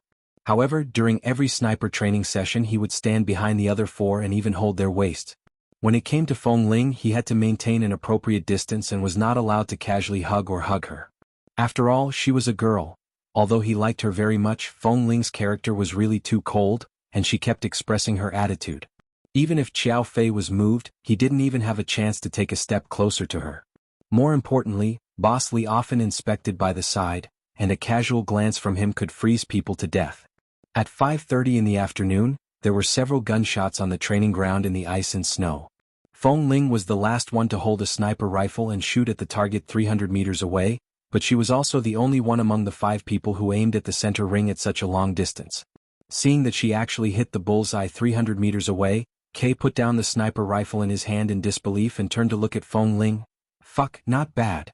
Last time, Deputy Drill Master Qiao said that many people may not be able to hit the bullseye 300 meters away after getting a sniper rifle for a year. How long have you been holding a sniper rifle? Are you trying to beat the 4 of us with your training results? Feng Ling put down the gun and looked at the bullseye in the distance. It's just a coincidence. If I shoot again I'll probably miss it. Motherf asterisk her, if I can be as lucky as you in the sniper rifle assessment next month, boss won't have to kick me every time he sees me. Tam sneered and then glanced at Feng Ling's indifferent expression. How on earth did you find such a good target? This is 300 meters, not 100 meters. That's right. When we just got the sniper rifle, Boss Lee, such a strict person, told us to keep calm and not to rush too close, because after more than 100 meters, every 10 meters is equivalent to a very difficult obstacle. However, you easily hit the bullseye 300 meters away. You might as well be the only one in the sniper team. The four of us should go back to Team 1 and play close combat. Kay walked up to Feng Ling with a smile, raised his hand and patted her shoulder. Come on, shoot again. Anyway, boss is in a meeting today and is not here. I'll take you as my master for the time being. Teach me, how did you find the target so easily? Feng Ling rolled her eyes at him and warned him to take his hand away, but Kay was too familiar with her for so many years. Not only did he not let go of her hand, but he also leaned against her shoulder and signaled her to shoot again. Hurry up. We're all watching. As he spoke, Kay put his arm around the back of Feng Ling's neck and leaned in to say, Boy, you're so thin. I really wonder how you can withstand the explosive force of a sniper rifle. Feng Ling's eyes widened and her face turned red. Feng Ling was about to speak when suddenly a force came from behind. Kay, who was holding her like a brother, was pulled away. He turned to look at Qiao Fei with a dumbfounded expression and asked blankly, Deputy Drill Master Qiao? Qiao Fei glanced at him. What did you do just now? Kay thought for a long time but couldn't figure out what he did wrong. Why was he thrown away by the Deputy Drill Master so vigorously? He looked at the other three who were also stunned, and then at Feng Ling, who always looked cold and indifferent. He coughed and turned back to say, Qiao, brother Qiao, I didn't do anything. Chapter 835. Kay was a little speechless. They were all brothers of the same family. They fought together in the mud pit of the training ground. It was normal for them to hug each other. Wasn't it normal for men to put their arms around each other's shoulders? Why did this have anything to do with the image of the sniper team? Usually Boss Lee didn't like this and was strict with them, so they were used to it. When Boss Lee was here, none of them dared to mess around, but now Deputy Drill Master Qiao also looked murderous. Qiao Fei didn't look at him again but turned to look at Feng Ling. Feng Ling, come with me. Feng Ling put down the sniper rifle she had just picked up and turned to follow him out without saying a word. When they were a certain distance away from the training ground, Qiao Fei looked around indifferently. Seeing that no one was approaching, he turned his eyes to Feng Ling's face. I remember Kay said that your birthday is in winter, right? Probably in November? Which date? Qiao Fei asked. I'm not sure when I was born. I've told you more than once that I'm an orphan. I don't know much about my infancy. My birthday was decided by someone for me, Feng Ling explained simply. I'm not sure when I was born. Said it in November? Yes. Qiao Fei nodded with a smile. Okay, it's already mid-November. Tomorrow is Saturday, and the training will end earlier in the afternoon. How about I invite you out for dinner? Just take it as a make-up birthday for you. Deputy Drill Master Qiao, I'm not sure when my birthday is, so I don't think it's necessary. Besides, why don't you? In recent years, many brothers in our base who are popular often go out to eat and drink for 2 days on their birthdays. As for you, you haven't celebrated your birthday for several years. I used to regard you as a careless brat, but now only I know that you are a girl. A girl's mind is more or less sensitive and fragile. If you are ignored for a long time, your heart will become more and more depressed. I think it's better to take you to eat delicious food tomorrow and let you be yourself for a day. It can be regarded as a birthday party with you. Qiao Fei said as he took out a small velvet box from his pocket. I bought you a birthday present last week. It's a pair of white diamond earrings. I didn't pay much attention to your ears before, but I found that you don't even have an ear piercing. Kay and the other men have pierced one ear, but you don't even have an ear piercing. Should I give you this earring or not? If you give it to me, I don't know how you should wear it. If you don't, you are the only girl in the entire base who is suitable to wear this kind of thing. Feng Ling was amused by his tone and gave a rare smile. Even if I have an ear piercing, I can't wear it. You'd better keep it. If you meet any girl you like, just give it to her. I don't need these. The girl you like is right in front of you. Will you meet any girl you like in the future? Qiao Fei stared at her smiling eyes and said directly. Feng Ling didn't understand his words at first, but when she did, the young man in front of her had already raised his eyebrows and smiled at her. Feng Ling, who had received a confession for the first time in her life, was stunned. At this time, her hand was suddenly pulled up by Xiao Fei and he put the velvet box with a pair of white diamond earrings into her palm. Take it. I'm not in a hurry to let you wear it, but you have to accept it. In the future, when you want to become a woman again, remember to wear this on your ears after piercing your ears. Feng Ling abruptly pushed the box back into his hand. I can't take it. Just take it. Xiao Fei's eyes suddenly became a little fierce. It's just a birthday gift. Why are you so reserved? No, Deputy Drill Master Qiao, I have no reason to accept your gift, and I don't intend to change back to a woman. Before he could finish speaking, a figure suddenly approached from the side. Xiao Fei's sharp eyes saw the person approaching, and he quickly retracted his hand, directly grabbing the velvet box that had just been pushed back into his palm. When Han Jin approached, he caught a glimpse of Xiao Fei's calm expression and then glanced at Feng Ling. He didn't know what Feng Ling was thinking with her head down, so he called her. Feng Ling, why are you in a daze? Drill Master Han. Feng Ling looked back and saw him, and her expression became as calm as usual as if nothing had happened just now. Why are you and Xiao Fei pulling each other's arm here? Boss Li asked you to go to his room to get the computer and take the materials to the base conference room to find him. After Han Jin finished speaking, his phone rang. He looked curiously at the thing in Xiao Fei's hand. He didn't see it clearly, so he turned around and walked away while answering the phone. He didn't ask or stay any longer. Seeing that Han Jin had left, Feng Ling took a step back and nodded politely to Xiao Fei, who was about to hand the velvet box to her again. I'll send the materials to Boss Li first. With that, she turned to leave. Hey Feng. Xiao Fei was about to call her, but he saw that Feng Ling walked away quickly as if her feet were smeared with oil. He just couldn't help but want to celebrate this little girl's birthday and confess his feelings. Why did this Feng Ling seem to be frightened? She had been disguised as a man for too long and had never been confessed to before? Was it too sudden? Did he really scare the little girl? Boss Li's computer was currently only accessible to him and Feng Ling, and only the two of them knew the password. It was actually a very serious matter to go to his room to retrieve the information from the computer. Feng Ling went to get the computer without any distractions, found the information that Boss Li had casually told her last night, and put it on the table. Then she stood up with the computer and went out. She rushed to the base conference room. Several leaders of the base and several military leaders were inside.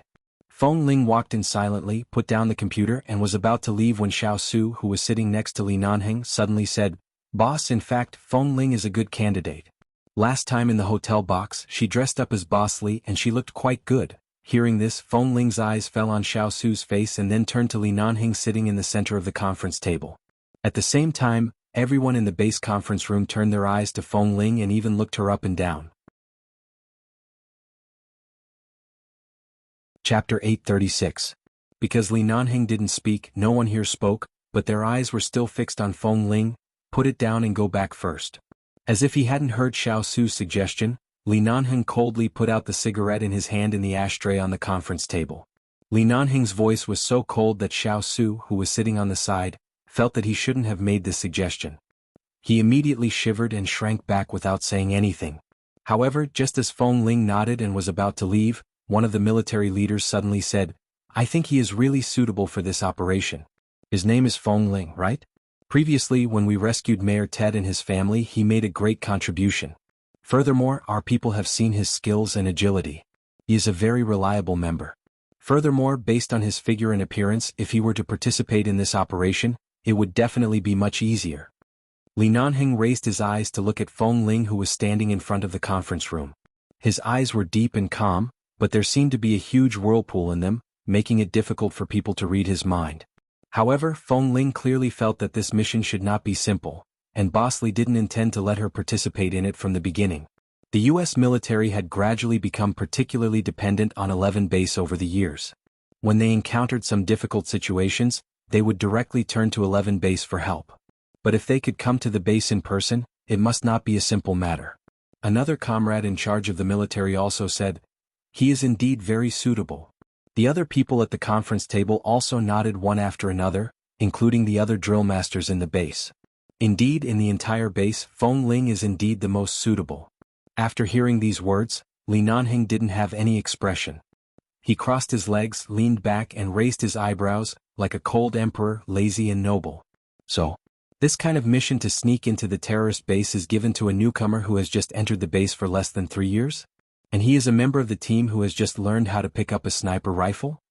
Xiao Su paused and coughed. He felt that Boss Li had always been very proud of Feng Ling's skills, speed and other aspects. No matter how strict and sarcastic he was to Feng Ling, he would definitely maintain his dignity in public and would never say a word about Feng Ling. But today, Boss obviously didn't intend to let Feng Ling be in the limelight. It seemed that Boss didn't intend to let Feng Ling participate in this mission at all. The person in charge of the military said, "Mr. Li, what we need now is not only flexibility but also a woman who can absolutely cooperate with us and has the ability to protect herself, but there is no woman in 11 base, and we can't find a woman who is suitable for this mission. Since this is the base of the terrorists, the most important thing is to dispel their suspicion. We need a person who will never be suspected by them, and Feng Ling absolutely meets the requirements of this mission in terms of body shape and psychological quality. He can definitely disguise as a woman to do this." Hearing this, Li Nanheng's eyes turned cold. Xiao Su immediately said, "In fact, it's not very reliable to pretend to be a woman. I just said it casually. Those terrorists have seen all kinds of women. It's best to find a real woman." As soon as he finished speaking, several drill masters next to him tugged at his sleeves, telling him to shut up quickly and reminding him to look at the faces of the military leaders. Li Nanheng directly closed the computer in front of him, picked up the silver lighter on the side and played with it casually. From time to time, the crisp sound of the ignition and extinguishment and the small flames seemed to reveal a hint of hostility. The man's slender and well-defined fingers were also cold on the silver lighter. "He is not suitable." Li Nanheng tilted his head, and his eyes were very firm. "Change the candidate." No one said a word.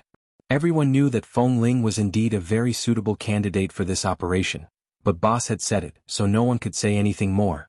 But the military leader said, "Mr. Li, our operation is to encircle and suppress the terrorists who have threatened the safety of the president for many years. 11 base is set up here to be ready to sacrifice at any time. Every member of the base knows that there is a possibility of losing his life in a dangerous mission. If Mr. Li cherishes his members and is afraid that they will be in danger, what's the point of setting up this base here?" Li Nanheng threw the lighter in his hand back on the table coldly and asked in a very indifferent voice, "The U.S. military and police forces add up to tens of millions of people. They are fully staffed, but the members of 11 base have to risk their lives again and again. I also want to ask, what's the point of your existence?" "You." The military leader's face instantly darkened. He suppressed his anger and said, "This is the order of the higher-ups. In dealing with terrorists, isn't the position of 11 base in the United Nations as the hardest shield in front? So the people I have carefully cultivated should die in vain?"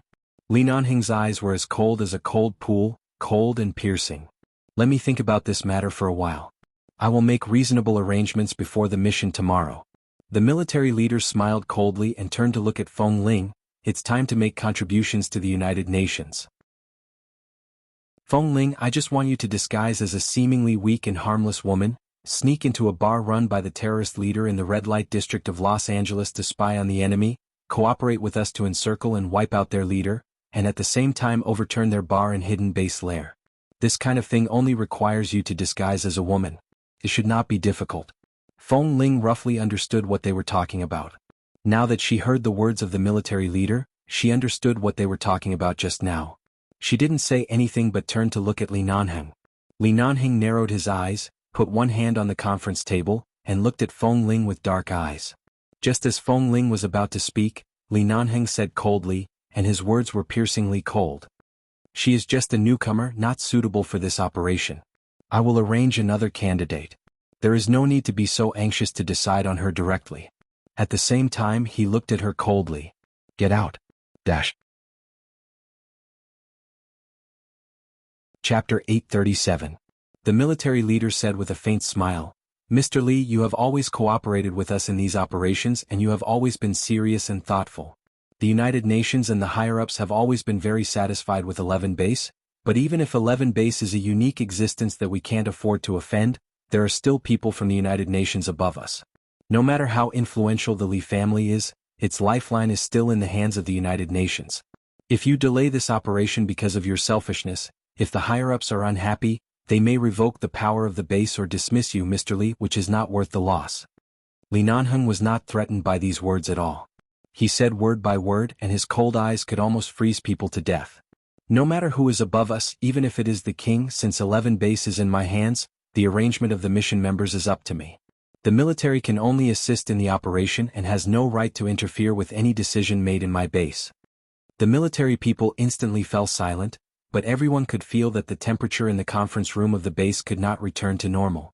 No one dared to look at the military leader and Boss Lee. They were really like an iceberg in a cold pond. Feng Ling was not afraid of death, but when she heard the words of the military leader, she probably knew the importance of this mission. She was not stupid. She could tell that Boss Lee didn't want her to take risks, but she didn't know why he didn't want her to take risks, so she just said, "If you need me, I'm happy to cooperate with you. As a member of 11 base, I shoulder the mission of the base. Even if it is a mountain of knives or a sea of fire, I can do it." The pen that Xiao Su had been holding in his hand almost broke. He raised his hand to touch his chin and didn't speak, but he suddenly felt a little sad in his heart. Boss Lee was not just protecting Feng Ling's life. Everyone knew that Boss Lee had a bad temper, but he was still respected and awed by everyone.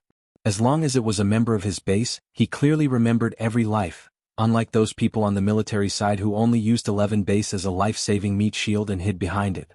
Although they were always at the front, the one standing at the front was always Boss Lee himself. Perhaps because of Nanheng's cold eyes, Feng Ling felt a chill in her bones. She said, "Of course the premise is that Boss Lee gives the order. If Boss doesn't give the order, no one in the entire base is qualified to act on their own." Xiao Su faintly raised his eyebrows, thinking, "Feng Ling, you still have some desire to live. Otherwise, if you really go against Boss Lee in front of the military leader, I'm afraid you won't be able to see tomorrow's sun." Li Nanheng's expression didn't change at all. His voice was cold and he only said 3 words, "Get out." After receiving 2 consecutive scram, Feng Ling did not speak anymore and turned to leave. When Feng Ling's figure disappeared from the conference room, the head of the military smiled, but the smile didn't reach his eyes. He just said, "When 11 base was established, the older generation really lacked foresight. They should have trained some brave and resourceful women in the base instead of only accepting men. Otherwise, they wouldn't have had to take the risk of dressing up as a woman just to find a man of suitable height and appearance." The military leader paused and then said, "Of course, if this mission fails or there is any danger, I'm afraid the elders of the Li family will have to take the blame. At the beginning they were very firm in opposing the idea of letting women enter the base. In this era there is no difference between men and women. When a woman is smart and powerful, she is no worse than a man. Besides, this kind of mission that requires a seemingly fragile woman to explore the way can really show what a fatal decision the elders of the Li family and the founder of 11 base made. The Chinese value men over women is also reflected in the elders of the Li family."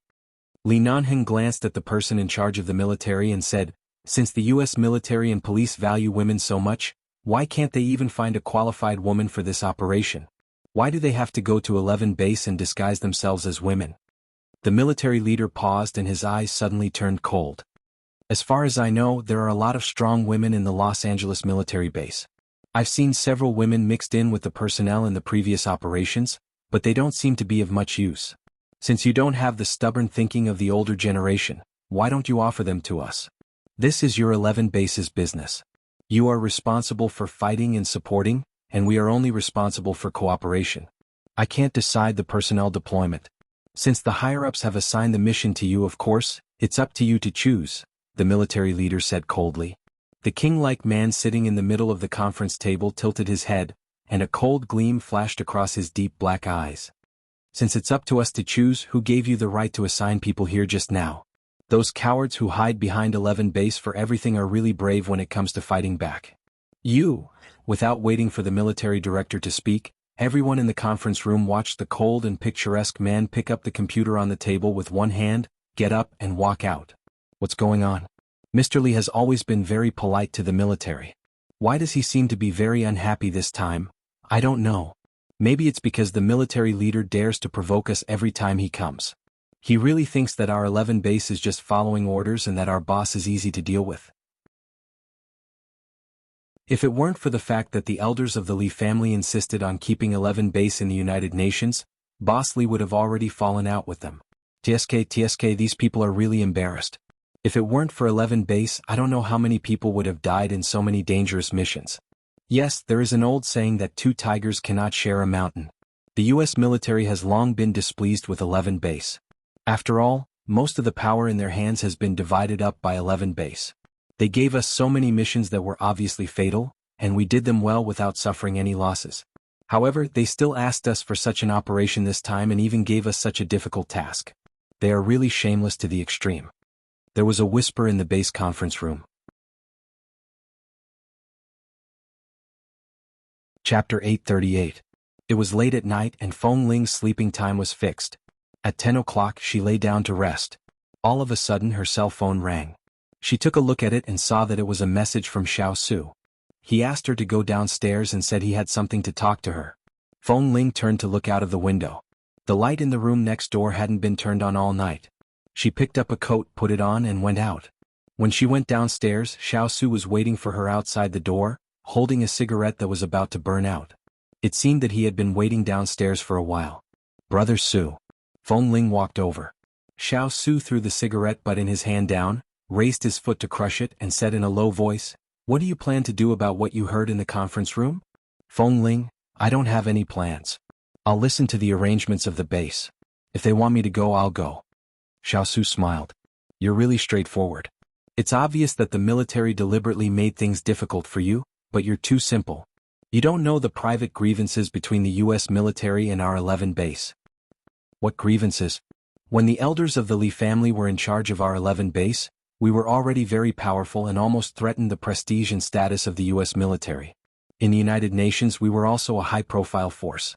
In recent years, under Boss Li's leadership, we have become more and more powerful, and for many years 11 Base has sent a lot of people to the military and the police.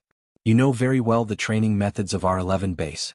As long as we can get out of the base, we will definitely attract jealousy, so those who are separated from the base have been secretly ostracized by the military and the police. In recent years, 11 Base has sent out a lot of tasks, big and small, to us. Many tasks that the military can't complete have been assigned to us, causing us to become more and more famous.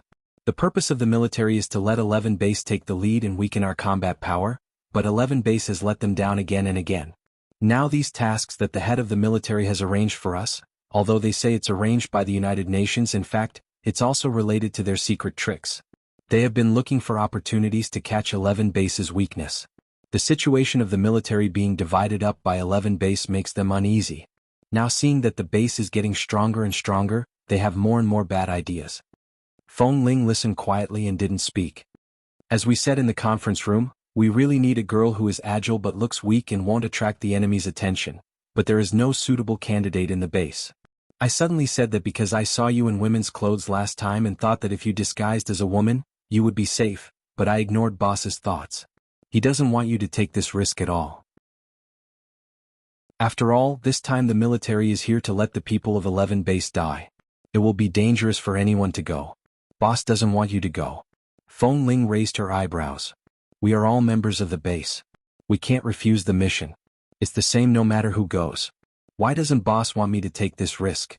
Xiao Su's expression changed and he suddenly whispered, "Are you really stupid or pretending to be stupid?" Feng Ling looked at him in confusion. Xiao Su simply leaned close to her and said in a low voice, "Can't you see Boss Li's feelings for you? Which member of the base has he been so concerned about? Boss really attaches great importance to you. To put it bluntly, boss just likes you." Feng Ling was dumbfounded. "But I am a man." "So what?" In today's world, gender is no longer an obstacle. Although boss is very restrained, those of us who often hang around him can see that he definitely has special feelings for you. This time he won't let you die. After boss left the conference room, he didn't show up again, but I heard that he is reorganizing the elites in the base. This kind of thing that may cost his life, I guess he still plans to do it himself. Speaking of this, Xiao Su sighed. The terrorists we are going to deal with this time are all a group of people who are extremely lustful. In my opinion, it's the safest way to use a woman to seduce them. Boss, because of the responsibility of 11 Base and the reputation of the elders of the Li family, can't let you take the risk. He would rather sacrifice himself. I really don't feel at ease, so I came to talk to you. When Feng Ling heard Xiao Su said that Boss Li liked her, her mind was in a mess. When she heard that Boss Li was going to sacrifice himself, she immediately asked in surprise, "Is Boss going to dress up as a woman?" The corner of Xiao Su's mouth twitched. "Do you think such a tall man can't see that he is a man in women's clothes? Do you think everyone is like you?" It's really difficult to distinguish a man from a woman when he wears women's clothes? Feng Ling. She paused and then said, since 11 Base doesn't have to completely obey the arrangement of the military, can't we communicate with the higher-ups about this kind of mission? Do we have to take the risk? What does the military do? Is it just a decoration watching coldly from the sidelines? Xiao Su sighed. How can boss be suppressed by the military, but the base has its mission? 11 Base is the hard work of the elders of the Li family for decades and the lifeblood of the Li family. He will not easily compromise, but he can't let the reputation of 11 Base be ruined by those people. He must do what he should do even if it may cost his life, but which mission is easy and safe? There is no most dangerous mission, only more dangerous. With that, Xiao Su shook his head again. In fact, I said so much just to tell you that boss is actually considerate of everyone except himself. In this situation, Feng Ling, although boss doesn't allow you to participate in the mission, I think you can really play a vital role this time. Whether boss and the elites in our base can come back safely or not depends on you. Feng Ling nodded and said, Feng Ling, I don't want you to participate in the mission. Seeing that Feng Ling didn't speak anymore, Xiao Su suddenly turned around, walked into the door and took out a bag at the bottom of the stairs. I was afraid it would be too abrupt, so I didn't hold it in my hand. Since I've said so much, I'll give it to you. It's up to you whether to go or not. I'll text you the location of the mission gathering place later. Chapter 839. Feng Ling didn't know what was in the bag. Why did Xiao Su ask her out so mysteriously and specially give it to her? He weighed the bag in his hand and opened it to take a look inside. After seeing what was inside, he immediately closed the bag with a slightly hot face. He then looked at the back of Xiao Su, who had already walked far away, and turned around to go upstairs with the bag. Back in the room, she looked at the bag in her hand again and poured all the things inside on the bed. It was a white dress with a fashionable and beautiful design, and it was a suspender skirt. There was a circle of white translucent lace that looked particularly cute at the bottom of the skirt. More importantly, there was a set of nude women's underwear. The cup of the underwear was at least C cup. It didn't look too big on her body, but it also wasn't small enough to make people suspicious. And a pair of incredibly soft silicone flesh-colored things. To put it simply, he was afraid that she wouldn't look like a woman after putting on clothes, or that she would put too exaggerated water balloons in like last time, so he bought her a pair of silicone fake breasts. Where on earth did Xiao Su go to buy these things? This pair of fake breasts felt so soft and elastic as if they were real. Okay, Feng Ling picked up the pair of fake breasts and looked at it. She pinched it twice in her hand and it felt so good that she almost blushed. There was a box in the bag that didn't fall out. She took out the box and opened it. She saw a pair of high heels and flesh-colored stockings that looked extremely sexy. Including a waist-length, slightly curly, wavy black wig, the hair looked soft and natural, not fake at all. There seemed to be something at the bottom of the box. Feng Ling touched it with her hand and took out a lipstick, a small box of 3-color eyeshadow, and mascara from a thin layer of paper below.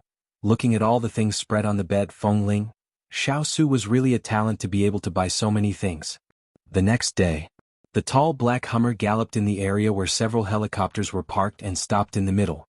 Li Nanheng got out of the car and began to arrange their actions one by one.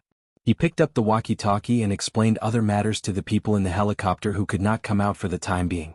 Just when they were about to set off after checking the number of people, a black off-road vehicle that the members of 11 Base could drive away in an emergency suddenly came from another direction and stopped steadily 1 meter away from the man in a black uniform and black military boots. Li Nanheng looked at the car that suddenly stopped beside him. There was a protective layer on the window so he couldn't see the person inside. He just stared at the car and didn't speak immediately.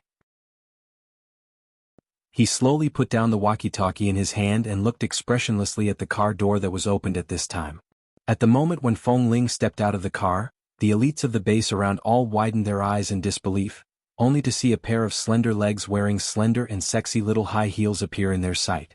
Then they slowly looked up and saw a slender and graceful girl with waist-length hair, wearing a white dress that looked pure and sexy, standing directly by the car door. This girl's figure was strange to everyone, but the face with light makeup and even a thin layer of lipstick shocked everyone. It was Feng Ling. Feng Ling was dressed as a girl, and when she got out of the car and closed the door, she was charming and handsome, and then she threw the car key into Li Nanheng's arms. At the moment when the man instinctively caught the electronic car key, she smiled at him. "Boss, if I don't come, won't it be a waste of the combat power of the elites of the base?" After about 5 seconds, Li Nanheng finally spat out a few words. Who asked you to come here? Feng Ling smiled. Yesterday I heard it clearly in the conference room. The best strategy for this operation is to find someone to dress up as a woman and sneak into the bars run by terrorists at night to wait for an opportunity to act. Although it is really difficult for a man to dress up as a woman, as a member of the base, I can't absolve myself from the blame. Boss, please don't ask me to go back with the reason that I am a newcomer. I am a member of the base and I will die as the soul of the base. It's not my style to be a coward. Anyway, it's not the first time that I've dressed up, but this time I just put on a pair of silicone fake breasts. It's okay. After speaking, Feng Ling deliberately straightened her waist and raised her hand to make a gesture in front of her chest. She didn't need the pair of fake breasts that Xiao Su bought for her at all. She just needed to untie the chest wrapping cloth, and the C-cup underwear would be just right for her. But in order not to arouse suspicion, she raised her hand and simply rubbed and pinched her chest. To be honest, now this thing made of silicone is more real than the real one. Wasn't it more real than the real one? A group of elites of the base standing nearby watched Feng Ling rubbing her chest, and their mouths went dry. This was too real, and this body proportion. Was Feng Ling really a man? Li Nanheng also heard what she said and looked at her movements. Even if you are willing to sacrifice your face for the base and are willing to dress up as a woman, I don't seem to have assigned you a task. Who gave you the courage to disobey the orders of your superior and act on your own initiative during a mission? At this moment, the man's tone was completely that of a superior, and there was not the slightest bit of warmth. Feng Ling approached him until she stood in front of the man. The faint fragrance of the girl, or the boy's, body spread into the man's nose again. He quietly glanced at her clothes that didn't seem out of place. At such a close distance, he couldn't see which part of her body looked fake. Instead, only a thin black hair clip in her hair betrayed her. He could tell that this long hair was fake, but the rest was really terrifying. Boss Lee, you also know that when I was hospitalized I had already familiarized myself with all the rules and regulations of the base. I know the price of acting on my own initiative, but now the mission is ahead. After all of us safely return, boss can punish me. I will definitely bear all the consequences and will definitely not find any excuse for myself. Feng Ling stood in front of the man and curved her pink and tender lips. She stood very, very close to him and her voice was clear and clean. It seemed that because of this dress, even her voice sounded almost like a girl's, making one's body go soft. Because of her approach, Li Nanheng quietly watched her face, his gaze inadvertently swept over her chest, and slowly narrowed his eyes.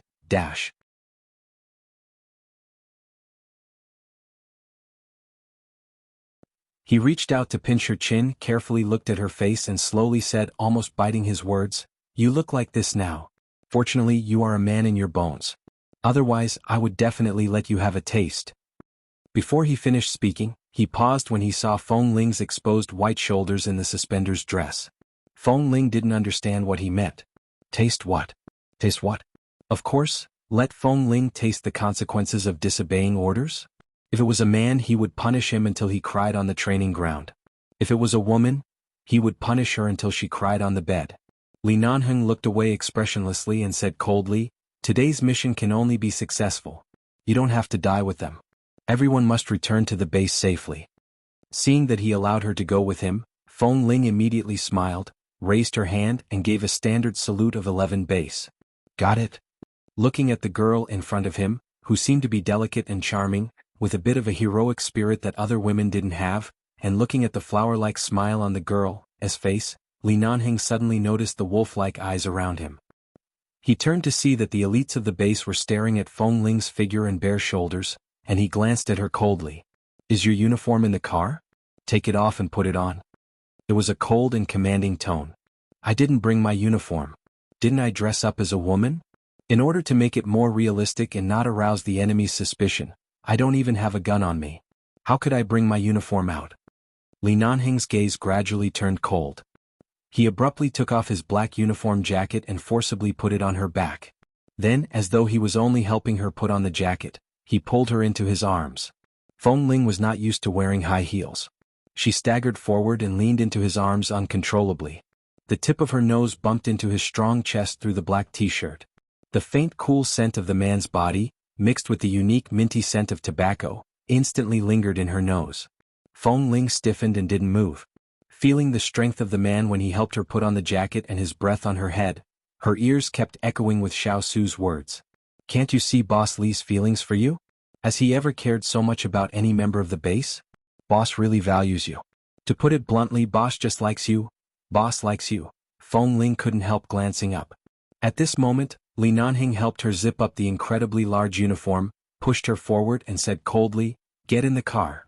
The car Feng Ling drove was not suitable for the mission site, so she could only follow their car or helicopter. She quickly came back to herself, nodded, and turned to get into the black Hummer next to her, Li Nanheng. The elites of the base who were still standing around gossiping, immediately withdrew their gossipy expressions when they saw Li Nanheng's gaze.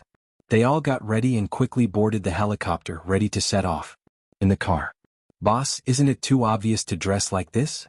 Feng Ling sat in the passenger seat. Probably because she was wearing a skirt, she couldn't sit as casually as usual. She sat there with her legs together looking more like a little girl. Li Nanheng glanced at her lightly. Take it off after we arrive at the mission site. Who bought you a skirt? Why are you so exposed? Do you need to show so much when you're dressed as a woman?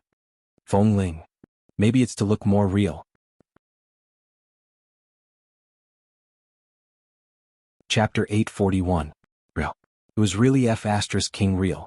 If it weren't for the fact that he had something to do, when he saw Feng Ling dressed like this in such an unguarded situation, he would definitely get hard again in front of her. Feng Ling didn't look at Li Nanheng who was driving. She usually wore such a black uniform, but she had never worn anyone else's uniform. She really didn't expect that Boss Li's uniform would be so big on her now. She felt that this uniform was so big that it could directly cover her buttocks, and the cuffs had to be rolled up several times to show her hands. She was like a child who stole adults' clothes. She rolled up her sleeves as she said, "When we arrive at the destination, I'd like to ask Boss to give me a few pointers about tonight's mission. I suddenly cut in the middle of the queue so I don't know the specifics.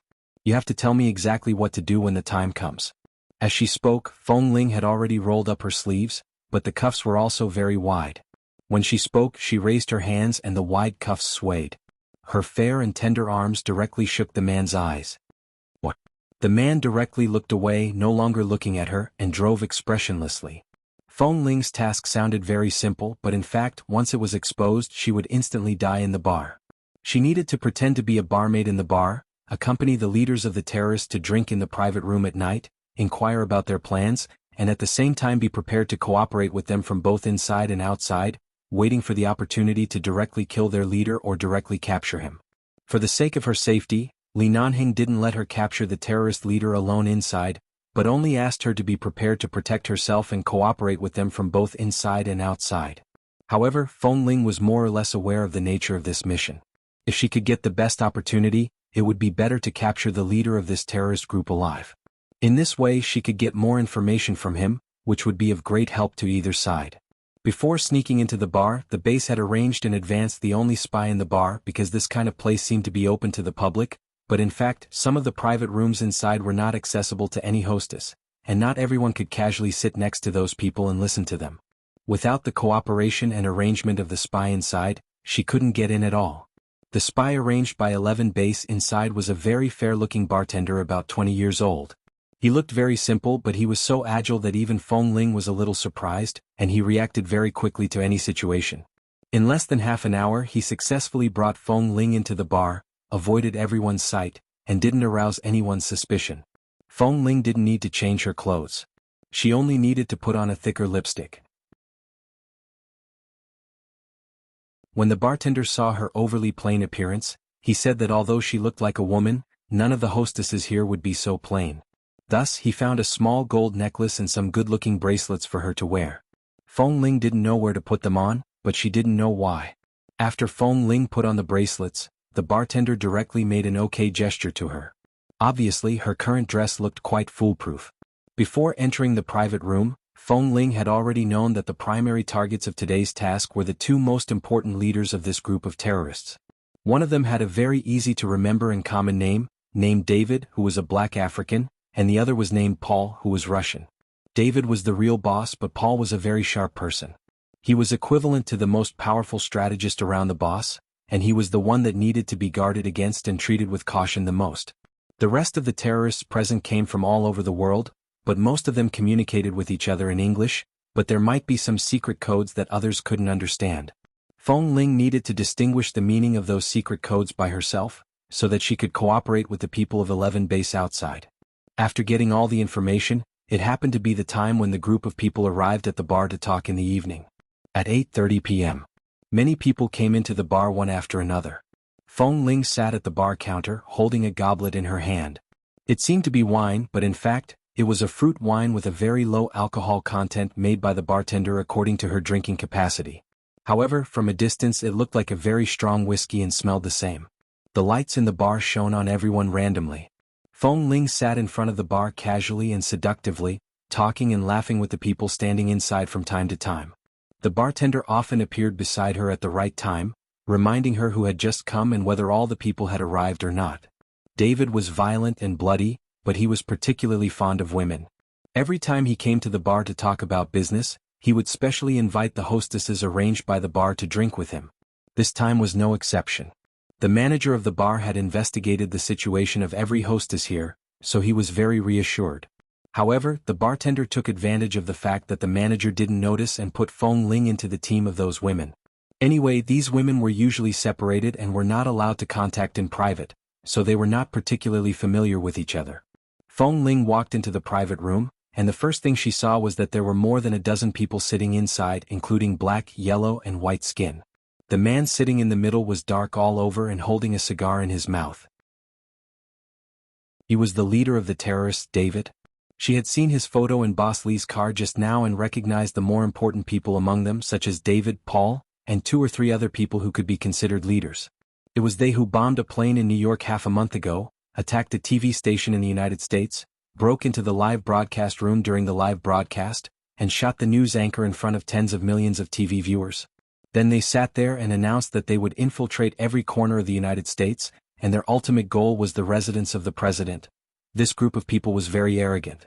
But it was undeniable that every group of terrorists derived from the United States, no matter large or small, was very bold, and they were all desperados who didn't care about life and death at all. Chapter 842.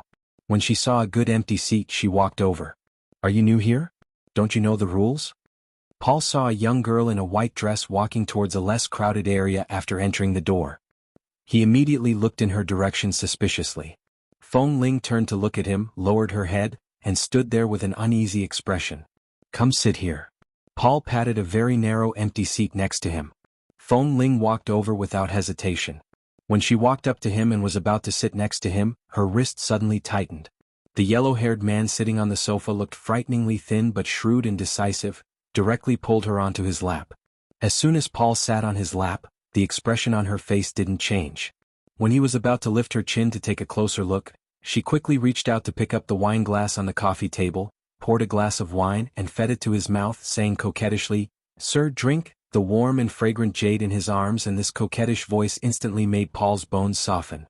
Earlier, he was a little suspicious, but when she sat down, the natural fragrance emitted by the girl's body and her attractive figure made Paul not do anything particularly sharp. He just drank the wine in her hand and then held her white and tender little hand to rub it. Feng Ling maintained a smile on her face. However, when Paul touched the 2 thin calluses on her palm, which were slightly worn out because of years of training to hold a gun, he immediately glanced at her eyes, pinched her hand and said with a smile, "Such a beautiful and delicate beauty, why do such things grow in your hands?" Feng Ling didn't panic at all. "Sir, because my family is poor, I have been helping my parents with housework and going out to do business since I was a child. My hands have touched too many things, so they have thin calluses. If my family is rich, why would I run out to be a bartender? Sir, you won't despise me because of my hands, will you? If my family is rich, who will come out to drink every night?" "Really?" Paul looked at her smiling eyes and stroked her soft and slender waist through her white dress. When he almost touched her chest, the smile on Feng Ling's face did not diminish at all. Before his hand touched her, she turned to pour a glass of wine, dodged his hand and fed it to his mouth. After feeding him a few glasses, Paul was not drunk at all. Instead, he asked Feng Ling to drink as well. He even asked the waiter to bring in several kinds of stronger alcohol. Every time he opened a bottle, he poured a glass for Feng Ling to taste. Feng Ling rarely drank, so her alcohol tolerance was naturally low. 1 or 2 glasses of this kind of wine were enough to knock her out. After she reluctantly drank a few glasses, her face was already red, but since she was a bartender, she would definitely be suspected if her alcohol tolerance was too low. She took the opportunity to walk away from Paul's lap and sit next to him. While they were sitting in the private room talking, she tried to shake off the feeling of drunkenness and remembered all the contents of their conversation in her heart. About 40 minutes later, Feng Ling's brain could hardly maintain such a sober state. When David and Paul talked about an important topic, Paul suddenly thought of her. He poured a glass of wine and handed it to her. "Come on, have another glass." Feng Ling looked at the glass of wine with her sober eyes, hesitated when she put it to her mouth, and only took a sip before putting down the glass. "I want to go to the bathroom first," she said. Paul didn't stop her and looked at her. "Okay, I also want to go to the men's bathroom and the women's bathroom. After all, it's on the way. Shall I accompany you?" Feng Ling nodded shyly, got up and walked out. Walking side by side with Paul in the dimly lit corridor of the bar, Song Yunxuan's pace seemed steady, but she was still a little unsteady. When they finally arrived at the door of the washroom, Song Yunxian hurriedly entered the ladies' washroom before Paul turned around to tell her anything. After finding a small cubicle, she quickly took out the hangover medicine that the bartender had prepared for her from the small leather bag that she had prepared temporarily. Without any water, she directly stuffed it into her mouth and swallowed it. Then after standing in the room for 2 minutes, Feng Ling closed the small leather bag in her hand, turned around and was about to open the door to go out, but her hand holding the door handle paused at this moment. Although she couldn't hear clearly, she vaguely felt that the atmosphere in the women's bathroom was a bit subtle. The effect of the antidote was not so fast, but at this moment her heart was much calmer. She heard that Paul was a very smart person, but his martial arts skills were very ordinary. After calming down for a few seconds, she suddenly pushed the door open. Sure enough, as soon as she opened the door, she saw a black muzzle pointing at her head. She looked at Paul in panic and confusion at first, who was holding a gun in front of her. Although she tried to explain, Paul didn't intend to let her go. At the moment he pulled the trigger, Feng Ling, who lowered her head in fear, suddenly had a flash in her eyes. She kicked him hard on his knee at an unexpected speed, and with the advantage of her high-heeled shoes, she raised her foot and kicked him in the face when he fell to the ground. After kicking him into the cubicle of the bathroom, she grabbed his arm, bent it back hard and knocked his head hard. Before he had time to struggle, she snatched the gun. She guessed that this gun couldn't be a silencer gun, so she couldn't shoot it here. She knocked Paul out with a chop, hid the gun in her skirt and turned to walk out of the bathroom quickly. Tonight's action couldn't be delayed. Since Paul had already suspected her, it meant that others might have also suspected her. At the moment when Feng Ling rushed out of the bathroom, she seemed to hear a large number of people approaching in the distance. She paused, turned her eyes abruptly, and saw a man coming from another direction. Bosley? Wasn't he supposed to be waiting for backup outside? Why did he suddenly break in alone? Li Nanheng walked closer from the other side of the corridor. He had changed his clothes and his shirt was half open. His black hair was like the arrogant ink-colored night, and his coldness made her heart instantly safe. However, as the footsteps of a large number of people approached, Feng Ling looked around and saw the place where Paul had fainted behind her. She was annoyed that there was no more suitable place to hide and avoid suspicion, but the man who had approached had already come up to her. Before she could react, he stretched out his long arm and took her into his arms. Feng Ling felt her waist tighten, and the next moment she was quickly pressed against the wall next to the bathroom by the man, completely blocking her figure. She didn't understand what Bosley was going to do. She opened her mouth to ask in a low voice, but the man in front of her suddenly bowed his head. She didn't know if it was because the antidote hadn't worked yet, but the man's strong aura made her a little dizzy. Then Li Nanheng lowered his head and suddenly kissed her.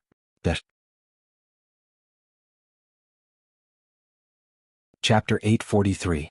The man suddenly lowered his head. Feng Ling's eyes suddenly widened, and her lips felt numb. The unhesitant, almost domineering kiss made Feng Ling stiffen, and she pressed her hands against the cold wall behind her. However, the man in front of her took advantage of the moment when she was absent-minded, opened her teeth and fiercely kissed her. She was stimulated by the intense kiss and trembled. She subconsciously raised her hand to push him away, but the man hugged her even tighter and pressed her against the wall even more fiercely. There was no gap between their bodies, and in an instant, all her breath was taken away. After about 10 seconds, the footsteps of those people were getting closer and closer. Feng Ling raised her eyes to look at the man who was close to her and whose breath was entwined with hers. The expression on Li Nanheng's face did not change. Feng Ling was still sober, but because of his sudden kiss she panicked. Without giving her any time to think, he held half of her face with his strong palms, bent down, and continued to kiss her more deeply. Those footsteps were getting closer and closer. At this time, Li Nanheng warned her with his eyes to cooperate and not to move. Feng Ling didn't expect that he would come to support her alone in this way. Of course she didn't move. After all, she was still sober, but her whole body seemed to be almost out of her control at this moment. As her lips were tightly pressed against the man's warm and soft lips, and when they went deeper, they almost touched each other. She felt as if a basin of hot water had been poured over her head, from the top of her head to her limbs to the tip of her toes. There was no place that was not boiling. And her hands, which were pressed against the wall, seemed to be numb and unable to move at all.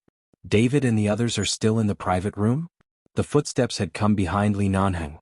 Several terrorists who had just rushed back from outside glanced fiercely at the people who were dancing crazily on the dance floor of the bar behind them. They were about to walk to the private room when they suddenly saw a man and a woman kissing at the door of the bathroom in front of the corridor. From this angle, they could only see that the woman who was pressed against the wall was very slender, as if she was completely pressed there and kissed by the man, and the man in the half-open black shirt was tall and straight, making people couldn't help but look at him. He should still be there. The time we agreed on was 8:30. He's almost an hour late now. He's probably still waiting for us to plan our deployment for this week. Another person whispered in the crowd, the bar's business has been particularly good recently. There are too many people coming and going. We still have to be careful and not let anyone see through us. They are all trash who run to the bar to drink and pick up girls. At most, they are all kinds of hooligans. Why do we need to guard against them? The man in the lead said as he walked quickly behind the people who were kissing by the wall. The dozen people behind him couldn't help but glance at the man and woman by the wall. At the moment when the eyes of the group of people fell in their direction, Li Nanheng's hand directly peeled off the shoulder strap on Feng Ling's shoulder, but he still pressed her against the wall very tightly. Although the important part of the girl's half-naked shoulder could not be seen, people could instantly see the charming fragrance between the two people by the wall, as if the two people were really trapped in kissing and passion, making people unable to see any stiffness or flaws. When almost everyone passing by behind looked carefully at Li Nanheng's back, Feng Ling finally understood.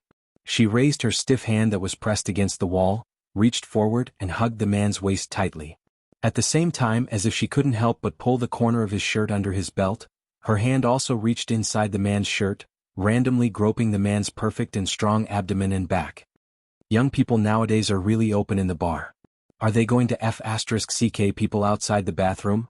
Haha, if it weren't for the fact that we're in a hurry, I think we could stand here for a few more minutes to watch the live broadcast. The group of people behind laughed and passed by. They didn't see any guns, knives, or suspicious objects on the two of them. Instead, it made their blood boil. They directly withdrew their gaze from them and did not pay attention to the open door of the women's bathroom. They chatted and laughed as they passed by. Although there were some thin calluses on Feng Ling's palm due to holding a gun for a long time, the girl's exceptionally soft, white and tender little hand was still different from that of a man. The deliberate touch on the man's body was different from the usual fighting during training. It was incredibly soft. The purpose was to help her divert the attention of those terrorists. After all, there was no other safer hiding place here, but the touch on her waist made Li Nanheng's kiss, which was originally just for others to see, deepen uncontrollably. The soft and slender body in his arms could only obediently cooperate because she didn't know what he was going to do next.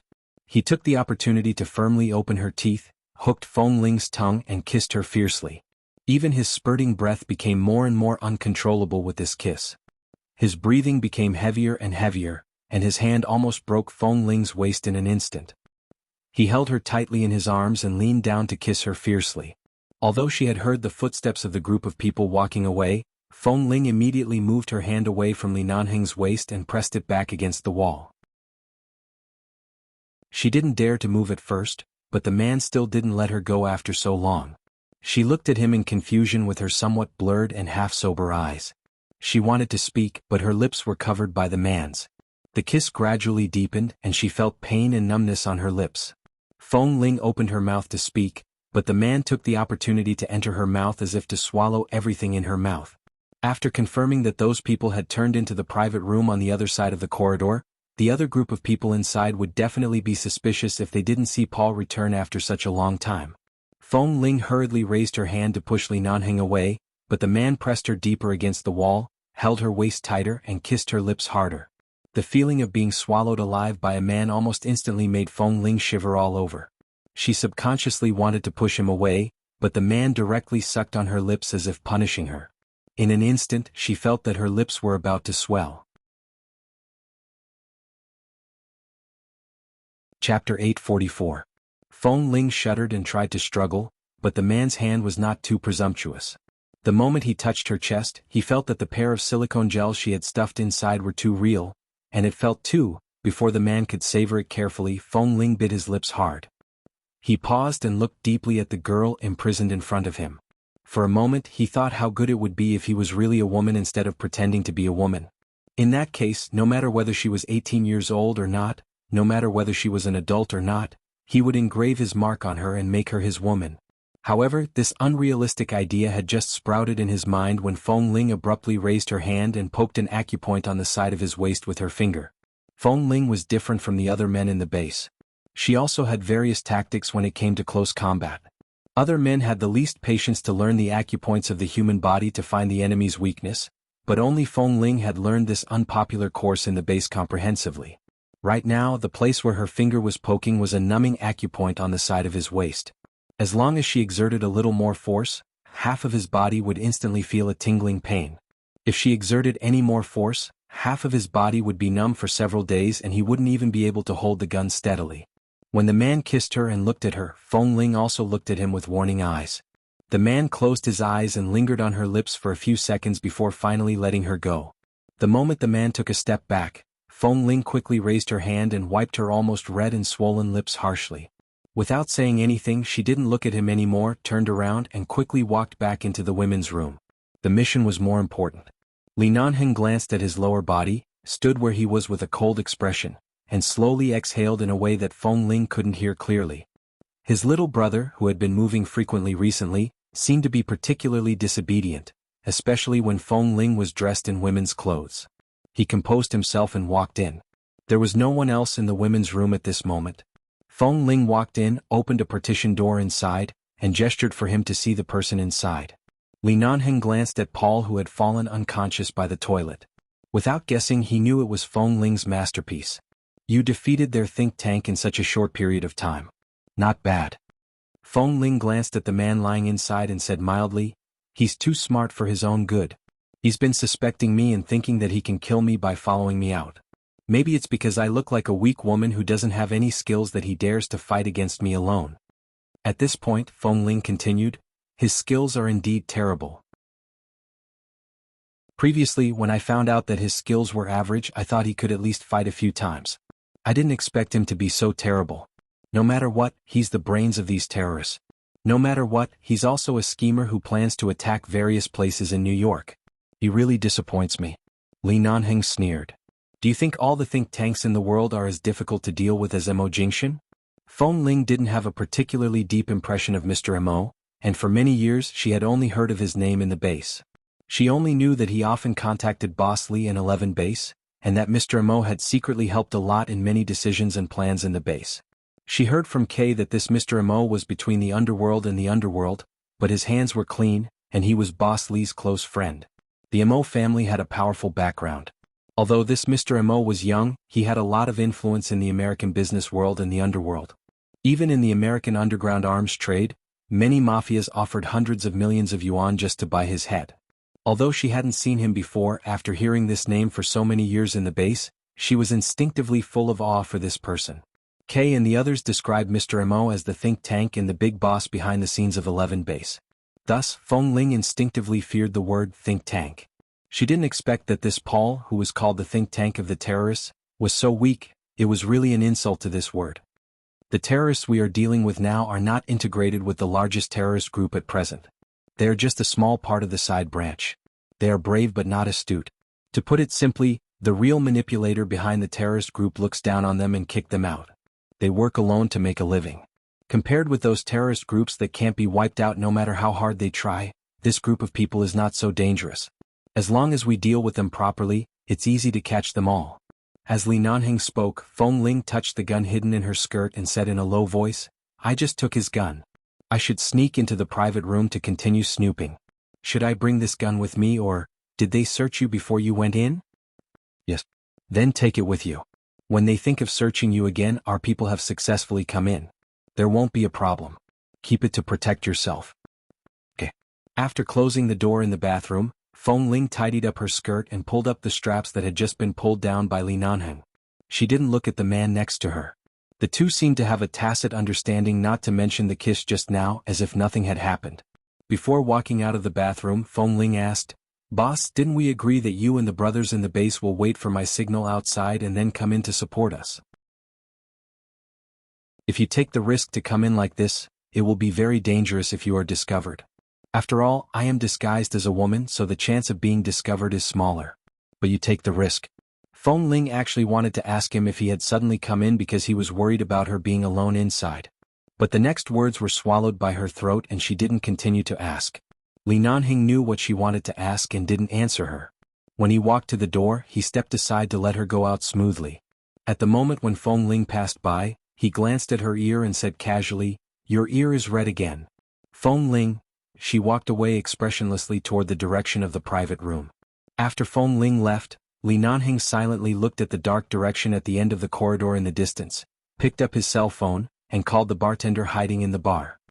"I'm in the bathroom. Send the clothes I prepared in advance over immediately." "Yes." Chapter 845. Li Nanheng took the clothes from his hands and reached for the exquisite buttons on his black shirt. He unbuttoned them one by one and changed into the clothes that the bartender had brought over. Then he said unhurriedly, "In 10 minutes, arrange for a circuit failure. I will enter the private room in 15 minutes. "Yes." Earlier, when Li Nanheng pressed Feng Ling against the wall, he pressed her down hard. The passers-by could only vaguely see a woman in a white dress, but there were so many people in white clothes in the bar that they couldn't tell which one it was. Thus, when Feng Ling walked into the private room again, the people who saw her knew that she was a hostess who went out with Paul. When they didn't see their companion return, they asked coldly in a hoarse voice, "Why did you come back alone?" Feng Ling answered softly, "That gentleman said his stomach was not feeling well and asked me to come back after I came out of the bathroom. He should be in the men's bathroom." After speaking, she obediently sat back in her original seat. The people who entered the private room later only looked at her suspiciously for a moment before continuing to talk about their topics and plans. Indeed, as Bosley said, although they mostly communicated in English, some important clues, locations, and time arrangements had special codes and pronouns that she didn't understand. However, she vaguely heard about the White House and other topics, so she knew that although they had secret codes, the things they were discussing this time were mainly related to the White House and the attack on the president. After listening for nearly 10 minutes, she finally connected their secret codes and all the clues together. They planned to fly a helicopter to the area above the White House on Friday afternoon and launch a bomb attack. Their people had already infiltrated the White House. Originally, the area near the White House could not be easily flown by any aircraft, but they had already taken control of the person in charge of that area and replaced it with their own people. Hearing this news, Feng Ling obediently sat by the side and drank. From time to time, she would smile and hand a drink to the man next to her, trying her best to maintain her identity as a hostess. However, Paul still didn't return. From the time he left with Feng Ling to the 10 minutes now, he had been gone for nearly half an hour. The chatter in the private room gradually died down. Their leader, David, had already glanced at Feng Ling, who had been chatting and laughing with the others. The others also looked at Feng Ling at the same time. There was no change in the atmosphere, but Feng Ling could vaguely feel the tension. However, they were still watching her. There was a smile on Feng Ling's face and her expression did not change. She had just taken the hangover medicine and drank a few mouthfuls of wine, so it was not a big problem. She smiled as she gently placed the wine glass in her hand on the tea table. She then picked up a piece of watermelon from the fruit platter and took 2 bites. She smiled with a harmless expression on her face. Just when everyone was wondering if something had happened when Paul went out with her, the 2 men beside David had already reached into their clothes and were about to pull out their guns. Feng Ling glanced at their movements but acted as though she hadn't seen anything. She spat out the watermelon seed on her hand and gently placed it on a piece of tissue by the side. Her movements appeared slow and careful, as though she was unaware of the murderous intent in the air. All of a sudden, the music in the private room abruptly stopped, and the lights dimmed. This sudden darkness caused everyone to instantly become vigilant. What's going on? Is there a power outage? Or is there an ambush? Just as the voice fell, someone quickly picked up his phone and turned on the flashlight function on his phone. After a trace of light was restored in the private room, the other people next to him also took out their phones and did the same.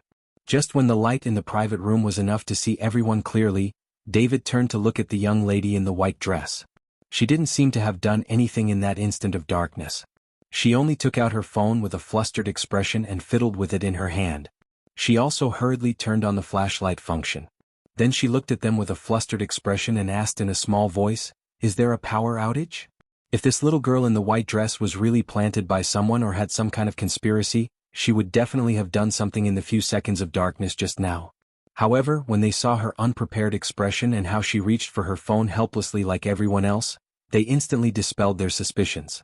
Since she hadn't returned for so long, something must have happened to Paul. However, the problem shouldn't be with this woman. Go and ask. David's hand was already in his pocket. He held onto his gun and was prepared to respond immediately if anything happened. The others also held their phones in one hand to illuminate the room and prepared to take out their weapons with the other. Someone stood up and went out to ask. The little bartender happened to be nearby. He hurriedly came in with his phone and bowed apologetically. "Apologies. There's a problem with the wiring in the bar. The entire bar has been cut off. We've already contacted the nearest wiring repairman. Someone will be here to fix it immediately. Within 10 minutes, all the lights will be restored." "Are you sure it's just a problem with the wiring?" David was black. In this dark private room with the light from all the phones, his body and facial features couldn't be seen clearly. Only a pair of cold and sharp eyes filled with killing intent stood out. At the same time, they sent chills down one's spine. It was as though a pair of eyes had appeared out of thin air in the darkness. It was extremely terrifying. Yes, it's been raining in Los Angeles for the past few days. It's likely that the wiring outside the bar is too old. You should know that all the buildings in this red light district have been around for many years. Those wiring will more or less be affected by such weather. Don't worry, the repairman will be here soon. It won't take too long. The little bartender finished speaking and directly picked up his phone to make a call. He urged, "Are they here yet? Hurry up." Feng Ling looked in the direction of the little bartender. Could it be that there was a plan that she didn't know about? Was there really something wrong with the wiring or what was going on? Just a few minutes after the little bartender finished the call, footsteps sounded from outside. Then the little bartender anxiously said something. Afterward, a tall man dressed in the uniform of a certain Los Angeles electric company walked in with a wiring box on his back.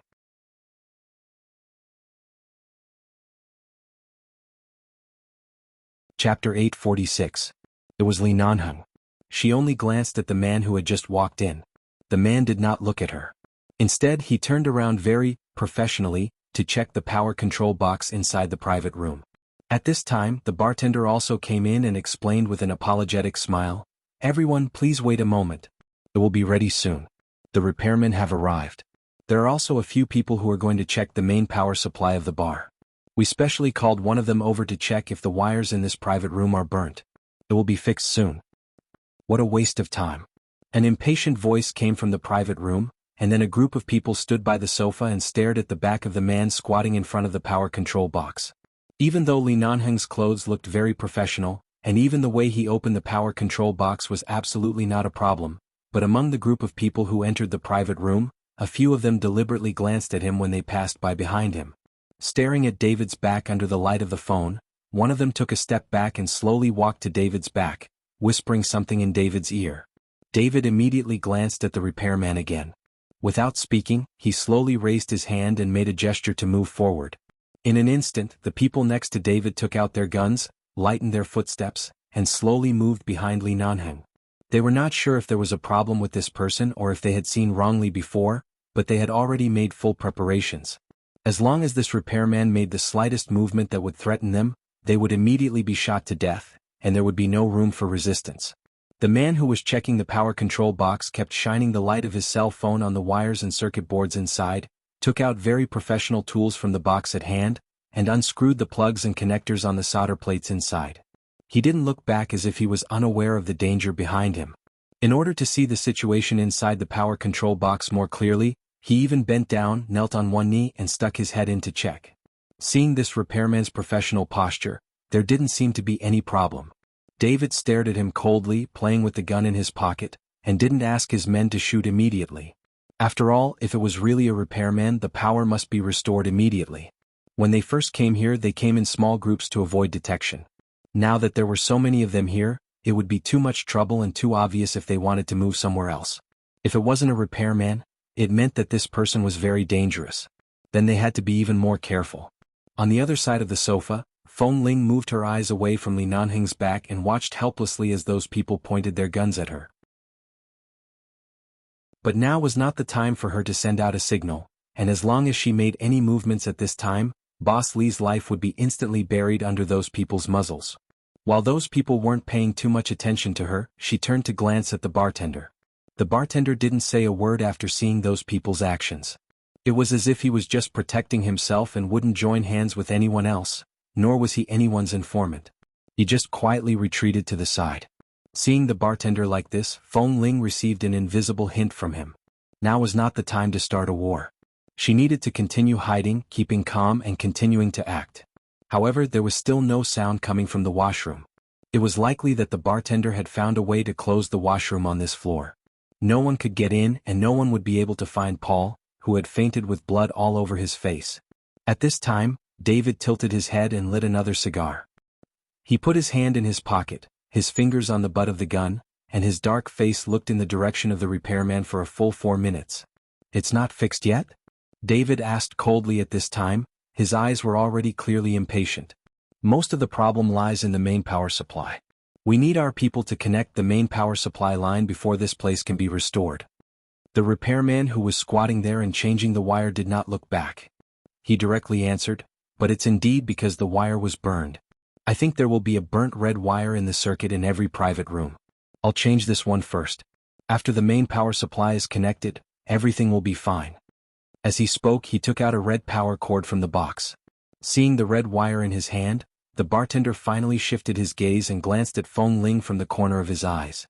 After Feng Ling received his gaze, she first looked at the waist and abdomen of the nearest short man from the corner of her eyes. Feng Ling received the hint, slowly took a step back, leaned against the sofa and glanced sideways at the short man's clothes.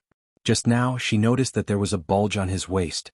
Now after the bartender's hint, it seemed that the explosive device that these terrorists often use to spontaneously ignite and self-destruct in times of danger was tied to this man's body. Usually, their explosive device could spread within 100 meters, and a person with an explosive device on his body was enough to die with the people around him. In such a situation tonight, although they wouldn't seek death and would only think of ways to protect themselves, based on their usual habits, there would definitely be someone with such a thing on his body. In order to let all the members of 11 Base come into support, she must be the one to remove the explosive device and ensure that all the members of 11 Base would not be destroyed here. This was the second task of her tonight. It was more important than the task of snooping because it concerned the safety of the members of the base and the degree of completion of this task. Li Nanheng had already begun to install the red wire. Feng Ling's hand was behind her back, and she slowly took out a very small but very sharp dagger hidden in her skirt. This was given to her by Boss Li when she returned to the private room. When she first came in, because he would search her body, she couldn't bring it with her. She was originally considering how to deal with the subsequent situation without a weapon on her, but in the end, not only did she get a gun from Paul, but also because Boss Li suddenly took the risk to come in, he gave her a dagger. Chapter 847. It was too dark in the private room, and all the cell phone lights were aimed at Li Nanheng. On the other side, Feng Ling stood in the dark. No one would know that in the blink of an eye, one of their companions had died in Feng Ling's hands.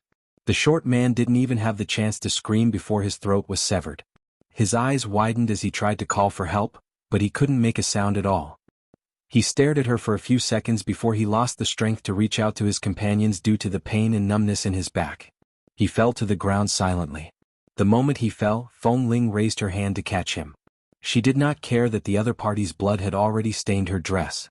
She let the short man, who had already died silently, stand by her side in a trembling posture. Without arousing suspicion, she reached the dagger behind him, cut open his clothes, and slowly used the dagger to cut the wire on the explosive device on his waist. At the same time, she used the dagger to cut the detonator of the explosive device. After she was done, she slowly turned her gaze to the bartender standing by the door. The bartender caught her gaze and suddenly took a step back. The gazes of the dozen or so people in the private room immediately turned to look at him. Just as the bartender's back was partially exposed outside the door, a burst of music suddenly rang out from the dance floor of the bar. It seems that the power in the bar hall has been restored. The bartender said impatiently. Hurry up, install the wire now. Don't waste time. Everything was still going on in the dark. However, the smell of blood coming from the short man's body made the two closest companions discover the problem first. There's blood. Whose blood is it? Suddenly, the two people's cell phones shone in Feng Ling's direction. The moment they saw the obvious bloodstains on Feng Ling's white dress, the people in the private room immediately shifted their attention to her. Even the hand that had been holding the gun in his pocket instantly pulled out his gun. He pulled the trigger and aimed at the seemingly innocent and harmless girl standing there, but her white dress was mostly dyed red. Almost at the moment when Feng Ling attracted all the attention in the private room, the huge widescreen television screen in the private room suddenly flashed. The dazzling red and yellow light dazzled their eyes, and then the sound of electric current came from the speaker. Be careful. There's really an ambush. The man who was holding a gun beside David suddenly shouted at this moment.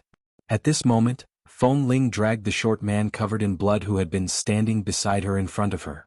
While blocking their shots, she quickly and neatly took out a gun from her skirt and dodged the two men who were pouncing at her. She raised her leg and gave a fatal kick to the back of the man's neck. Then she turned her hand and fired, instantly killing two of them. He never expected that such a beautiful and slender woman would be so agile and fierce. David cursed in a low voice and his eyes were bloodshot. Suddenly all the targets in the room charged toward Feng Ling. In the blink of an eye, the man who had been squatting beside the power control box slowly put away the pliers and various tools in his hands. The people who had been surrounding him looked at him coldly and turned to look in the direction of the girl in the white dress who was able to avoid being surrounded by so many people. At the moment when their attention shifted slightly, Li Nanheng's hand suddenly pressed the red button in the power control box. In an instant, the corridor outside was still pitch black, but the private room suddenly lit up with dazzling red and yellow lights. At the same time, ear-piercing alarms kept ringing, loud enough for the people lurking outside the bar to hear instantly. The people in the private room were shocked by the sudden glaring light and the sound. They could only shout, "Not good." Before they could finish their words, their heads were suddenly hit hard, and they fell to the ground with blood flowing out of their heads. Li Nanheng knocked down the person closest to him, then grabbed another person's wrist and twisted it hard.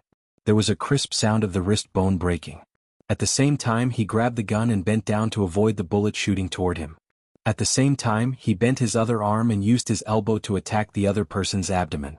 He then grabbed the shoulder of another person who was pouncing toward him, and with a backhand throw, he was ruthlessly thrown toward the group of people who were pouncing toward him. Catch. Li Nanheng took out a gun from his clothes with one hand, and at the same time, he threw the gun he had just snatched in his other hand toward the door of the private room. The bartender, who had been standing there shivering, quickly caught the gun. In an instant, he shot and killed the person who was about to come over to seal the door. He then quickly walked in to help Feng Ling, who was surrounded by a large group of people. Although Li Nanheng and the bartender had already attracted the attention of most of the people, the dozen or so people surrounding Feng Ling still did not give up. David, in particular, did not dare to believe that he had actually been schemed against by a little girl. He was enraged to the extreme.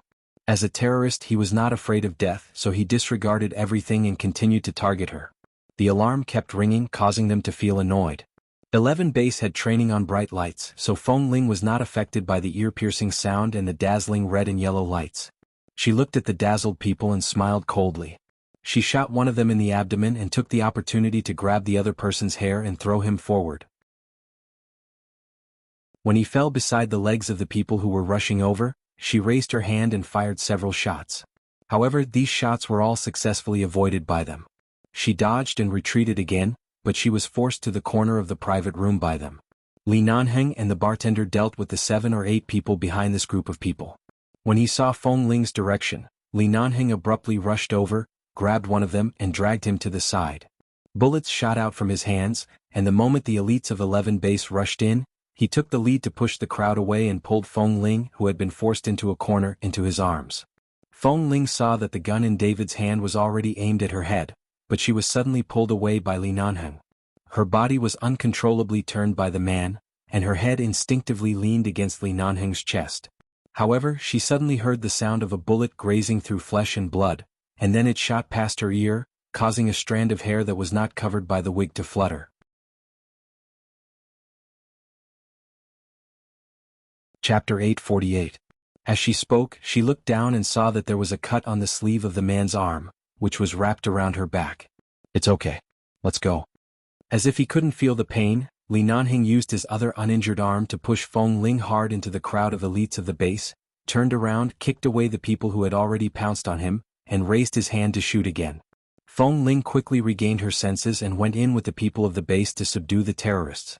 Because the wig on her head was too much of a hindrance, she pulled off the wig and threw it hard on the enemy's face.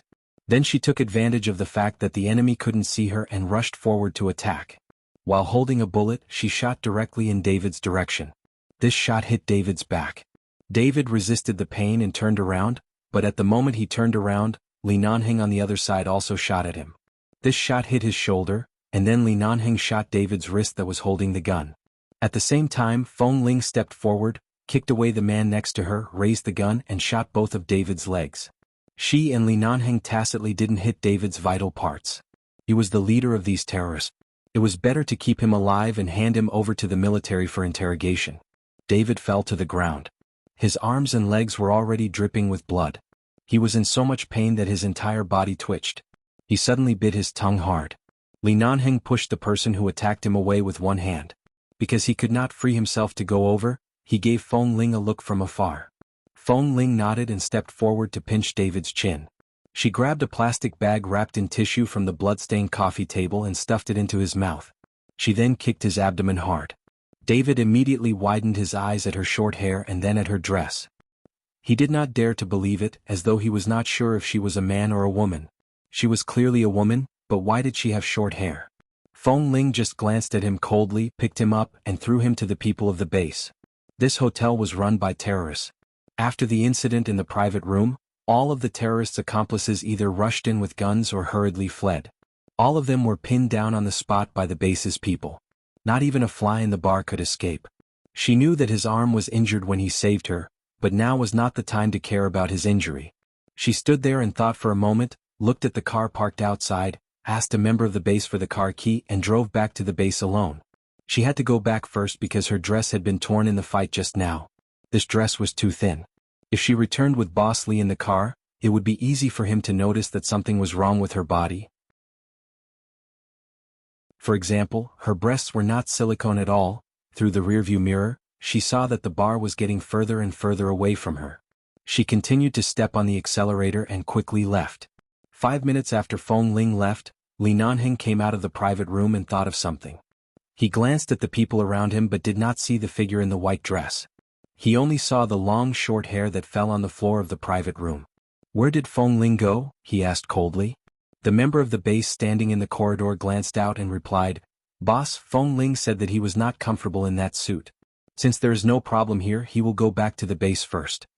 Li Nanheng's hand, which was about to take out a cigarette from his pocket, suddenly paused, and he unconsciously raised his head to look out of the bar. He caught a glimpse of the speeding cars and pedestrians outside the bar. He did not speak immediately. His slender fingers took out a cigarette, lit it and put it to his mouth. He lowered his eyes, exhaled a mouthful of white smoke and said coldly, "Why are you in such a hurry to return to the base?" "It's probably because a man wearing a woman's clothes was uncomfortable during the mission. Now that the mission is over, he is in a hurry to go back." The member of the base immediately chuckled. "But speaking of which, Feng Ling's clothes really fit him. I almost believe that he is a real girl." "A real girl?" The man suddenly remembered the feeling on his hand when he pressed Feng Ling against the wall outside the bathroom and kissed her. It was so soft and real that it didn't feel like a pair of fake breasts at all. It even felt a little familiar. It seemed to be the night he broke into Kay's room when he was drunk. He was not sure if it was a dream or a real feeling. But he was sober just now and knew whether it was a dream or real. A man? A woman? At this moment, Li Nanheng's eyes were slightly cold. The operation that might have taken a whole night to complete was successfully completed in the first half of the night, and the members of the base rushed back to the base. Only Li Nanheng's arm was slightly injured. At that time the bullet passed through the side of his arm.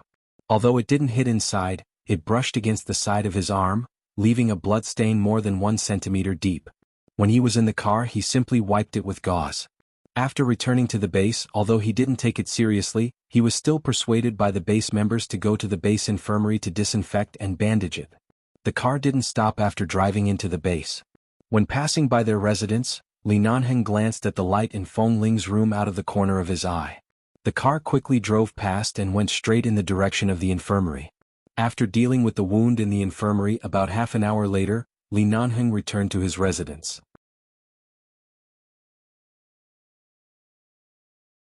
After coming back, Feng Ling took a shower and habitually did balance training before going to bed. Then she was about to open the window to breathe, panting, when she suddenly heard a knock on the door. She paused and turned to look at the door. At the same time, she glanced at the things in the trash can next to her, walked over and opened the door. The moment she opened the door, the smell of blood on the man's body didn't diminish. Feng Ling, who had washed away the smell of blood and was wearing a large white t-shirt, looked at Li Nanheng, who only had a circle of gauze wrapped around his arm and still hadn't changed his clothes. Even so, the man didn't look the slightest bit disheveled. Instead, his coldness made her heart tremble. "Boss," Feng Ling said respectfully without any change in expression. Li Nanheng looked at her with dark eyes and glanced at her slightly red and swollen lips. His eyes were deep and he didn't speak but took a step forward. Feng Ling paused, subconsciously moved her hand away from the door, and took a step back, keeping an appropriate distance. The man looked at her coldly. When he took another step forward, she took another step back.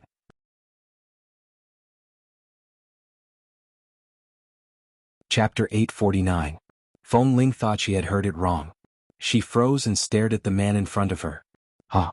Li Nanheng didn't intend to talk nonsense with her at all. "I asked you to take off your clothes, understand?" Feng Ling. "What?" "A few years ago, the year you came to the base, I went to an orphanage in Los Angeles and found a child dressed as a man, but I didn't see her face at that time, so I don't know who she is." Speaking of this, Li Nanheng's eyes fell lightly on her body, and his eyes fell on her chest without warning. Even though the man was full of the smell of blood and looked embarrassed, it didn't affect his identity and arrogant aura at all. Any one of his words had an absolute deterrent force and the courage to make others obey him. Hearing him suddenly mention that matter, although Feng Ling wasn't sure, she felt that Boss Li was beginning to suspect her. In the past, he just didn't have evidence and was not sure, so he didn't particularly insist on digging out the matter that seemed to have nothing to do with him, but at this moment, Boss Li obviously didn't have any intention of letting her go or giving her a chance. He had to know the truth. "Boss, do you mean that you think I'm the person you met in that orphanage?" Feng Ling looked at him calmly. "How did you find out that she was a woman dressed as a man? Could it be that you took off her clothes? Or did you force me to take off my clothes to prove my identity like what you are doing now?" Feng Ling said this calmly as if the person he was talking about was not her. She didn't even feel anything and just asked him, "Or do you think that the perception of the entire base, including all the drill masters who have been in contact with me, is very low? After living together in the base for so many years, you don't even know whether I am a man or not. Do I need you to force me to take off my clothes to prove myself? I just asked you to take off your clothes. If you are a man, do it. Don't be so shy." Li Nanheng slowly mentioned her usual behavior. "Who in the base have you taken a bath with? Have you been to the public bath in the base? After training for a long time in the summer, all of you brats have taken off your shirts and sweated on the training ground naked. You're the only one who's neatly dressed and hasn't even untied your belt. Plus your height and your usual performance as the person in charge of the base, I'm qualified to figure this out. It's not too much." Hearing this, Feng Ling immediately smiled. "Boss, you should know that there is a kind of fetish in this world called exhibitionism, and I am the opposite. Exhibitionism is a kind of fetish. I am too cautious and self-defensive like me. Or, I can explain it this way." At this moment, Feng Ling glanced at the trash can by the bed and said mildly, "When I was young, I wandered around without parents. Perhaps because I was born like a girl with fair and thin skin, I was often bullied by the local American vagrants on the streets. I was even dragged into the alley by a few vagrants and had my clothes stripped off and humiliated on the street. As a result, my personality was shrouded in a layer of shadow. I was wary of everyone and hated to interact with others. I also hated to take off my clothes in front of others." Hearing her explanation, Li Nanheng looked at her deeply and didn't speak, but because of her gaze, he turned his head and looked at the trash can by her bed. In the trash can was the white dress Feng Ling wore on the mission today. The dress was stained with a lot of dirty blood. There was also a pair of high heels, flesh-colored stockings, and a pair of silicone flesh-colored fake breasts. Seeing the pair of silicone things with his own eyes, Li Nanhing's hands in his trouser pocket paused. Feng Ling stood in front of him and watched his boss's eyes gradually turn cold. She raised her arms expressionlessly and made a gesture of letting him take off her clothes at will. The boss must see it, as you said, we are all men. I won't lose a piece of flesh just by looking at it. The room became abnormally quiet because of Feng Ling's words. Li Nanhing moved his eyes away from the things in the trash can, glanced at her indifferently, and then glanced at her wide t-shirt, open arms and flat chest. His eyes instantly became much colder, and his low voice was filled with irresistible coldness. In your eyes, is your boss a psychopath who disregards your psychological shadow and insists on watching you take off your clothes? Or will he give up his goal because of a casual explanation and past? Or do you think I will believe your reasons? Feng Ling's eyes were calm. Boss is boss. The base has given me a place to live. If boss must be serious about this, of course I won't refuse. As for whether you believe it or not, that's your business. Her eyes were firm and unwavering. For her, it was no longer important whether Boss Li knew whether she was a man or a woman. What was important was how much he trusted her. After working together for so long and going through fire and water for so many times, gender was not important to her. So what if he was a man? So what if he was a woman?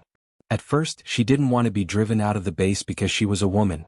Of course, this was also the reason now, but when Xiao Su said that Boss Li liked her, Feng Ling's heart had not calmed down yet. If he insisted on being the person to reveal this secret, she might not refuse. She was only calm. When she finished speaking, her arms were still stretched out. She looked at him calmly and fearlessly. Boss, do you want to take off your clothes? How shrewd was Li Nanheng?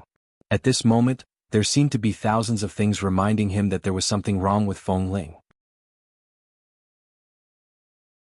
Whether it was her overly reserved performance or the touch he had kissed, if he couldn't tell whether she was a man or a woman, he would have lived in vain for more than 20 years. But Feng Ling's eyes were too calm. The truth was in front of him. Should he reveal it or not? At this moment, Li Nanheng turned his eyes away and looked at all the furnishings on her bed and in her room. Every step was very simple. There were a few books on the table, the bed was neat and clean, and most of the clothes hanging in the cabinet were black or white t-shirts and uniforms. There was nothing feminine. Perhaps it was too cruel to reveal the truth personally. People needed to trust each other, but it also needed honesty. Li Nanheng looked at her again, his eyes slightly cold. I will only give you this chance. Who are you? Are you a man or a woman? Tell me the truth. Feng Ling did not hesitate. Feng Ling, male.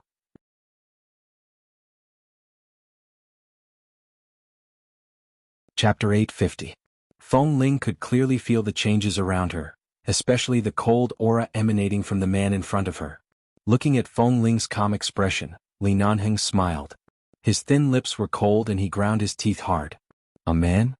Feng Ling looked at him without blinking. Boss, do you really want me to be a woman?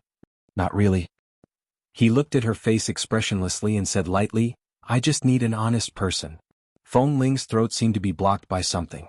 When she raised her eyes to understand what he meant through his eyes, the man had turned around and said coldly, If you are a man, remember that you are a man.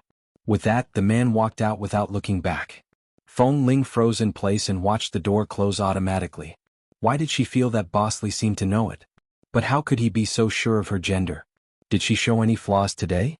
She had touched the pair of silicone fake breasts just now, which felt soft and elastic. In fact, it was not much different from the real ones. Even if there was a difference, it was impossible for him to completely distinguish the difference under such circumstances. But his eyes just now. Late at night, Feng Ling lay on the bed. She should have fallen asleep, but she had insomnia. Li Nanheng's words kept echoing in her mind. I just need an honest person. She even remembered the scene in the bar of terrorists, when Li Nanheng rushed into the crowd to hold the person who was almost shot in his arms and quickly turned around to block the bullet for her. She remembered the white gauze on his arm. After closing her eyes for about half an hour, she suddenly opened her eyes again. In the blink of an eye, it was already very late, and the entire 11 base was already silent. But she couldn't sleep. Those voices and scenes kept repeating in her mind. She suddenly sat up, picked up the cushion for balance training and lay on the ground. After about 15 minutes, her forehead was already sweating. She took 2 deep breaths, sat on the cushion, and stared at the night sky outside the balcony in a daze. Balance training was very easy to sweat. After only 15 minutes of training, her body was already wet and sticky. She looked outside until her neck was a little stiff. She got up and went into the bathroom to take a simple shower. After showering, she didn't rush to wrap her chest. She just stood in front of the full-length mirror in the bathroom and looked at the naked girl in the mirror. She stared at her lips, which still felt a little numb, and then looked down at her well-proportioned and perfect body. She didn't know what kind of body was considered a good body among girls.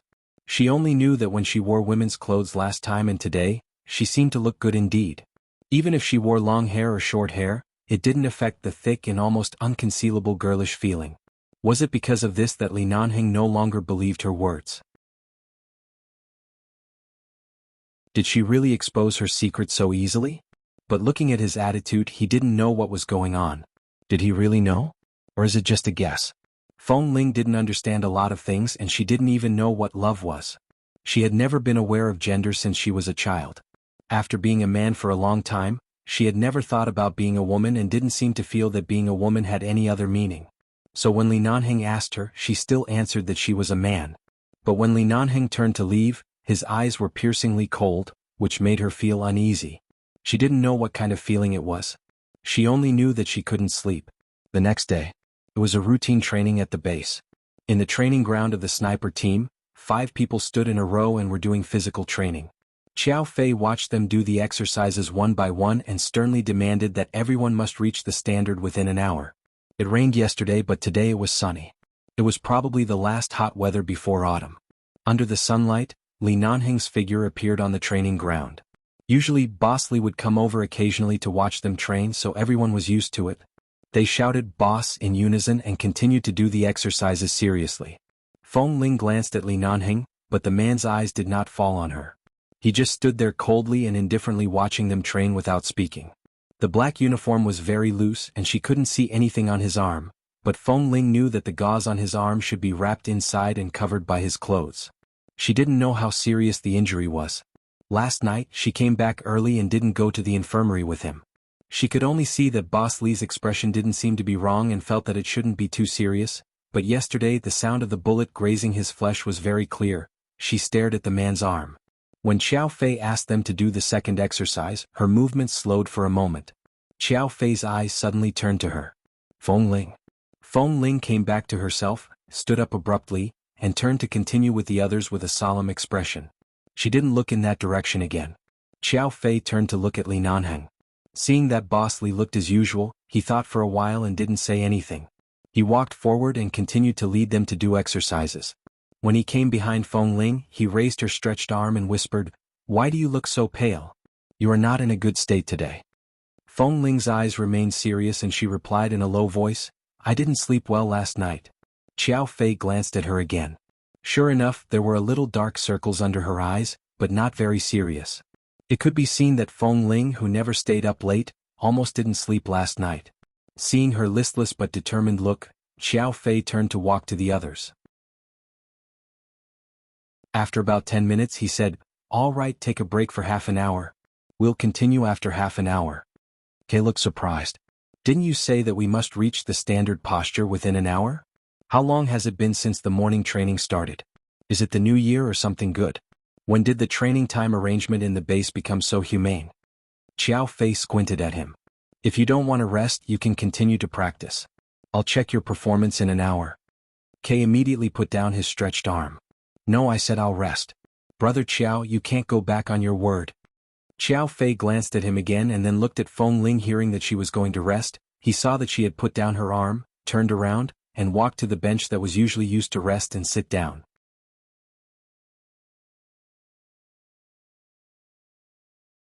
Chapter 851. Qiao Fei paused and was about to speak, but Li Nanheng had already walked over without looking back. Feng Ling was sitting on the chair to rest and wanted to close her eyes for a while.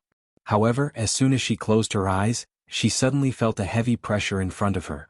She suddenly opened her eyes and looked up to see the person who caused her to lose sleep for a whole night.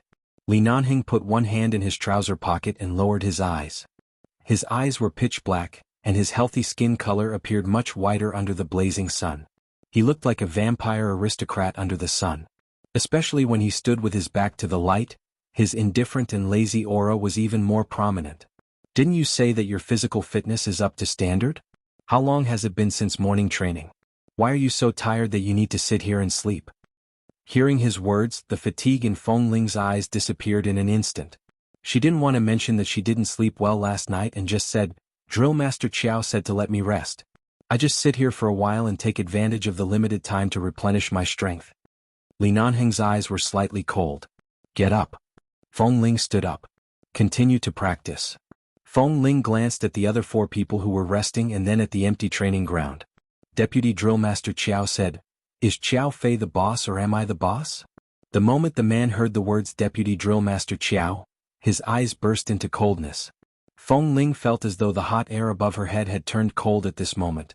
She raised her eyes to look at him, but the man's gaze shifted away and did not land on her. However, it was clear that his order for her to continue practicing was effective. Feng Ling was silent for a moment and didn't say more. She turned back to the middle of the training ground and continued to practice alone.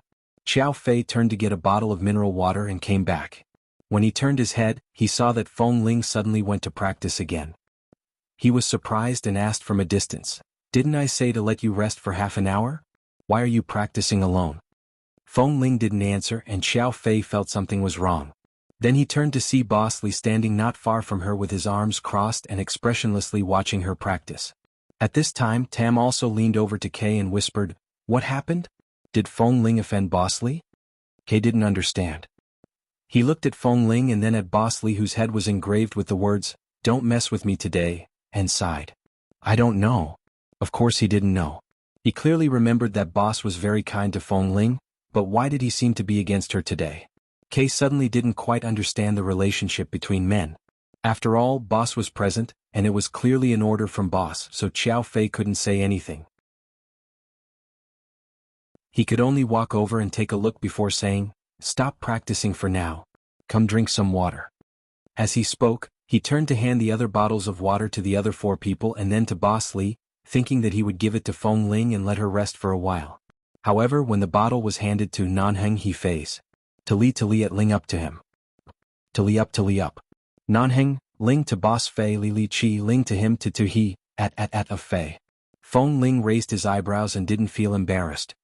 He took back the water, played with it casually in his hand and said, "Feng Ling, come here and drink some water." Feng Ling let out a long breath. "Okay," she continued.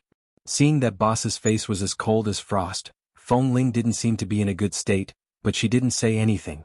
She didn't say anything even if she was tired, thirsty, or hot. She just stood there and continued to practice. Half an hour later, the rest time passed, and the other 4 people returned to the field, but Feng Ling was still not allowed to stop. The morning passed and it was nearly 11 o'clock. They had practiced for several hours. The others had taken a break in the middle, but Feng Ling, who was in the worst state, didn't even take a break and had been practicing until now. Qiao Fei didn't know what to say at first, but seeing the scorching sun, he couldn't help turning to Li Nanheng and saying, "Boss, it's almost noon. Let them take a break and go have lunch. Otherwise it's autumn. If they get a heat stroke it's really not good. Do you think 11 Base is a resort? If they're tired they can rest. If they're hungry they can eat. If they're sweating, do you want me to arrange for them to soak in a hot spring?" The noble and handsome face on Li Nanheng's face seemed to be broken under the scorching sun, leaving only a sense of oppression that made people feel uneasy and cold. But Feng Ling, is there something special about him, so special that you need to take care of him? Li Nanheng's eyes fell on his face, and his voice sounded light and light. His voice was so low that only Qiao Fei could hear it. "Or do you know something?" His voice was very low, but when Qiao Fei looked into his eyes were full of coldness. "Know what? Boss, it's very basic to care about the members of the sniper team." Li Nanheng suddenly smiled, but his eyes were cold. "I've warned you more than once. Put away your excessive care. 11 Base doesn't need trash."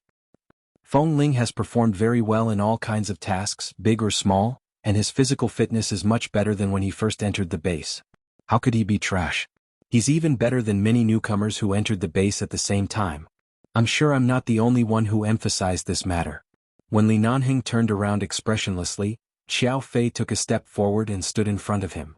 "Also, what do you mean by, I know something? Is there something that Feng Ling can't tell others? Or is there something that I don't know that needs Boss to specially remind me?" Li Nanheng looked indifferent and pushed his shoulder away. You better not know. With that, he turned and walked out of the training ground. Xiao Fei looked at his back calmly, suppressed his temper and asked again, "Let them go to the canteen to rest before 12 o'clock, okay?" The man did not answer. His back was as cold as the snow on the top of the mountain, and his footsteps were already far away. Xiao Fei withdrew his gaze, turned his eyes to Feng Ling, who was still insisting on training, and sighed. What happened? This last couldn't have been discovered by boss, right? Half an hour later at 12 o'clock, Xiao Fei let them go to rest first and then go to the canteen for lunch. When they arrived at the base's canteen, Feng Ling's head was buzzing because she didn't sleep well last night and had a whole morning of intensive training. Xiao Fei saw that she was not in a good state even when she was holding the plate, so he asked her to sit down first and helped her to scoop the rice. Not long after, he placed her plate full of food in front of her. Feng Ling raised her eyes to say thank you, and from the corner of her eyes, she suddenly saw a car quickly driving past outside the canteen.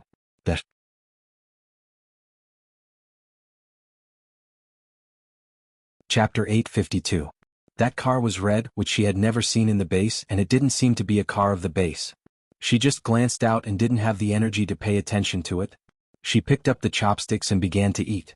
At this time, several members of the base who were eating lunch were whispering, "Is Dr. Wen's sister here again?"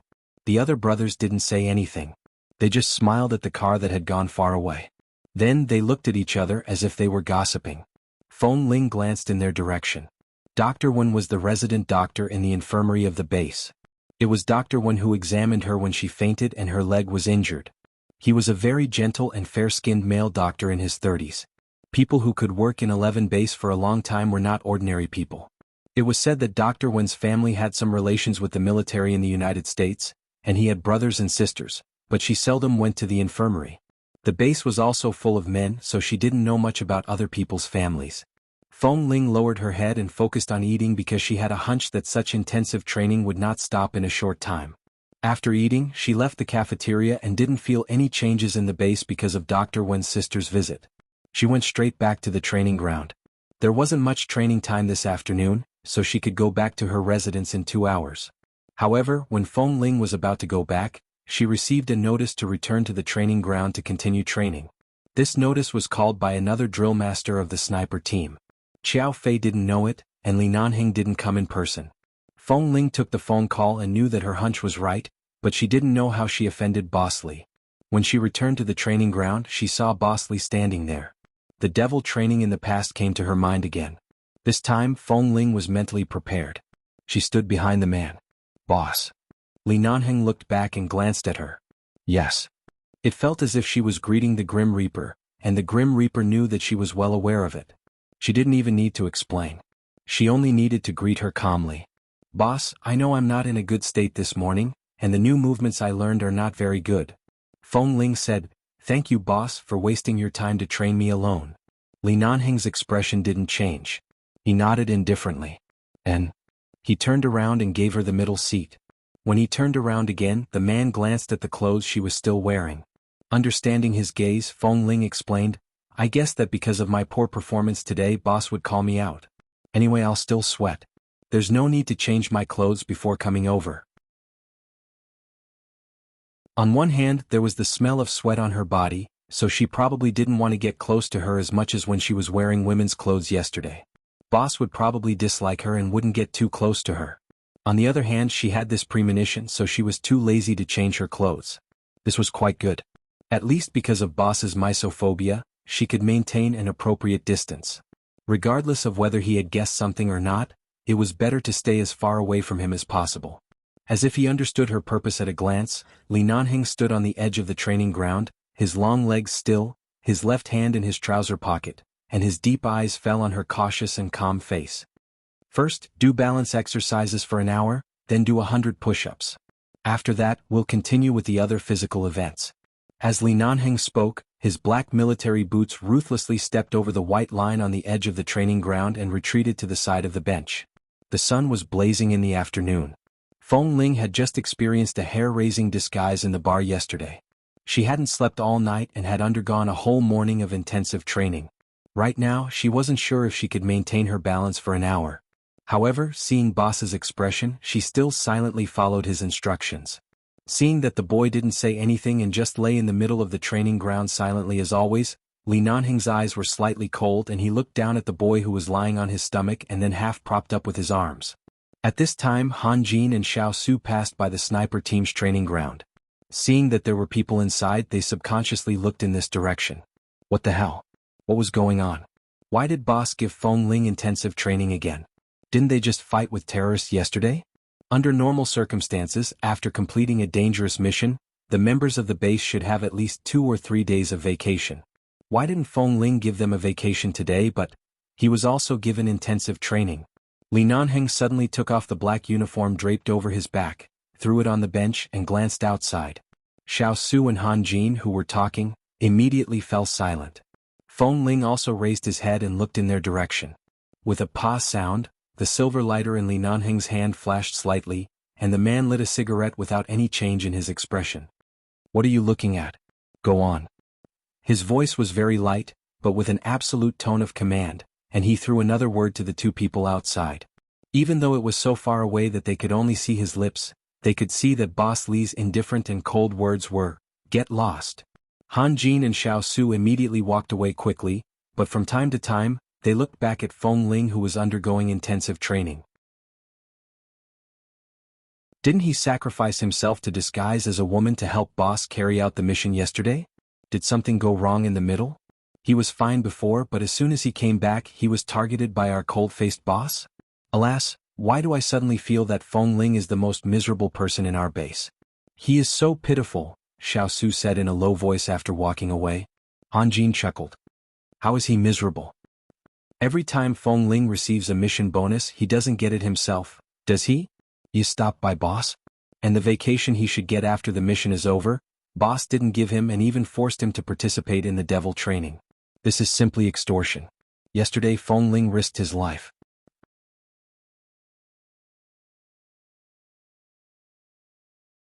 Chapter 853.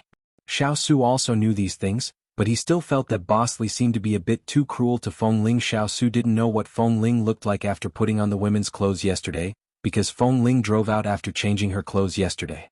Was it because Boss was stimulated by Feng Ling wearing women's clothes? Xiao Su looked back at the training ground that was getting farther and farther away. From a distance he saw Boss Li throw the cigarette butt under his feet and stamp it out. Even if Boss didn't look in this direction from this angle, he felt that his gaze was a bit breathless. TSK Feng Ling, why did you suddenly make Boss angry? You were still Boss's little baby not long ago. It was from afternoon to 8 o'clock at night. When it was dinner time, Li Nanheng didn't ask her to stop training. Li Nanheng didn't go to eat but just stood aside. In the past few hours, more than a dozen cigarette butts had been piled under his feet. Seeing that Feng Ling's physical strength had reached the extreme, she insisted on remaining silent and would rather resign herself to the adversity than explain, or even say a word more. His eyes became more and more gloomy and terrifying. At 9 o'clock the people in the base had gone back to rest, and only the 2 of them were here. Li Nanheng's voice made her heart tremble. You sweat so much. Are you tired? Feng Ling's hands were firmly on the ground. This was the second time she had tried to balance her limbs in the past few hours. She was motionless, but sweat slowly dripped down her cheeks, nose, neck and slowly fell to the ground, leaving a trace of sweat on the ground, and then was blown away by the wind a few seconds later. She closed her eyes, took a deep breath and insisted, I'm not tired. She was still very stubborn. Li Nanheng looked at her coldly and suddenly chuckled. He then walked up to her and reached out to pull her up from the ground. Feng Ling was already exhausted. When she was pulled up like this she almost bumped into the man's arms. She raised her eyes and met the man's cold, dark eyes. She heard the man say coldly, 11 base has always eliminated those who are good at lying. This punishment is already light. Don't just sweat. Think about what you did wrong. Feng Ling's legs were weak and she struggled to stand up. Her collar was still held in the man's hand. She took a breath and said hoarsely, Lie? Is boss dissatisfied with one of my missions, or is he dissatisfied with one of my tests? I don't need to say that I'm loyal to the base. All my actions can prove my sincerity. Yet boss, you're using the title of a liar on my head? Li Nanheng sneered. So, do you think you are an honest person? Feng Ling looked at him. The back of her collar was tugged tightly. She was struggling to breathe but she did not speak. Seeing that she was unwilling to speak, Li Nanheng suddenly let go of her collar. Caught off guard, she suddenly staggered and fell to the ground. Her knees also fell hard on the ground, but at the moment when the pain came, she gritted her teeth and did not make a sound. She supported herself with her hands on the ground, looked at the sweat dripping from her nose to the ground, closed her eyes and took a few deep breaths. Stand up. Li Nanheng put one hand in his trouser pocket and looked down at her. His voice was extremely cold. Act like a man. Stand up. The man said the last 3 words very harshly. His harshness was filled with ruthlessness and anger that even he did not understand. He only coldly watched as she slowly staggered to her feet and then stood in front of him weakly. Her face was already a little pale, but she still refused to admit defeat. She did not even want to beg or tell the truth. Can you continue? He asked. Feng Ling looked up at him and raised her hand to wipe her sweat. Yes. Then do it. With that, Li Nanheng threw her to the ground. The 3 cold words made Feng Ling's eyes tremble. She felt that Boss Li should have guessed it. Perhaps he just needed the last confirmation. Seeing that the man's back had gone far away, she slowly bent down and continued to maintain the balance of her limbs. She did not stop because of the man's departure. The story she made up in front of him last night was not completely false. Although she was not stripped naked by a homeless man on the street, when she was 8 years old, she was targeted by several people who wanted to stop her and drag her back to their room. She escaped several times. Later, someone told her to cut her hair short, think of herself as a man, and smear all kinds of dirty black gasoline on her face. Only in this way could she keep herself safe in that group of outlaws. Otherwise, a little girl like her who was brought out of a wolf's den without parents and no one to rely on would be swallowed alive by those perverts at any time. Then she did as she was told. Only by being a man could she have the most basic sense of security. After another 2 hours, 11 base had fallen into the silence of the night. When Li Nanheng walked back to the training ground, he saw that Feng Ling, who had been persisting in the intensive training, suddenly lay on the ground because of exhaustion. At the moment she lay down, she might want to rest for a while, but after hesitating for a few seconds, she continued to support her arms and insisted on doing it. He walked in. Hearing the footsteps, Feng Ling's face was dripping with sweat. She raised her head and looked at the man not far away. It was as though she was so stubborn that she didn't trust anyone except herself. It was as though she only wanted to stick to herself. It was as though she wouldn't beg for mercy no matter how painful it was. This made Li Nanheng so angry that even his arm, which had just been changed, was faintly aching. He walked over and looked at the boy who insisted on supporting herself with her hands on the ground. Can you still hold on?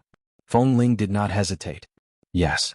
Seeing that her hands and arms on the ground were trembling, Li Nanheng didn't say more but just stood by and watched how long she could hold on. However, Feng Ling lay down several times, stubbornly continued to support herself, lay down and support herself again. After repeating this for a long time, her clothes had been soaked with sweat, and the ground under her was also covered with sweat. At 12 o'clock in the evening, Li Nanheng looked at the time and said, "It's 12 o'clock." Feng Ling didn't say anything. He looked at her coldly. "You practice and I'll go to sleep?" Feng Ling said, "Okay."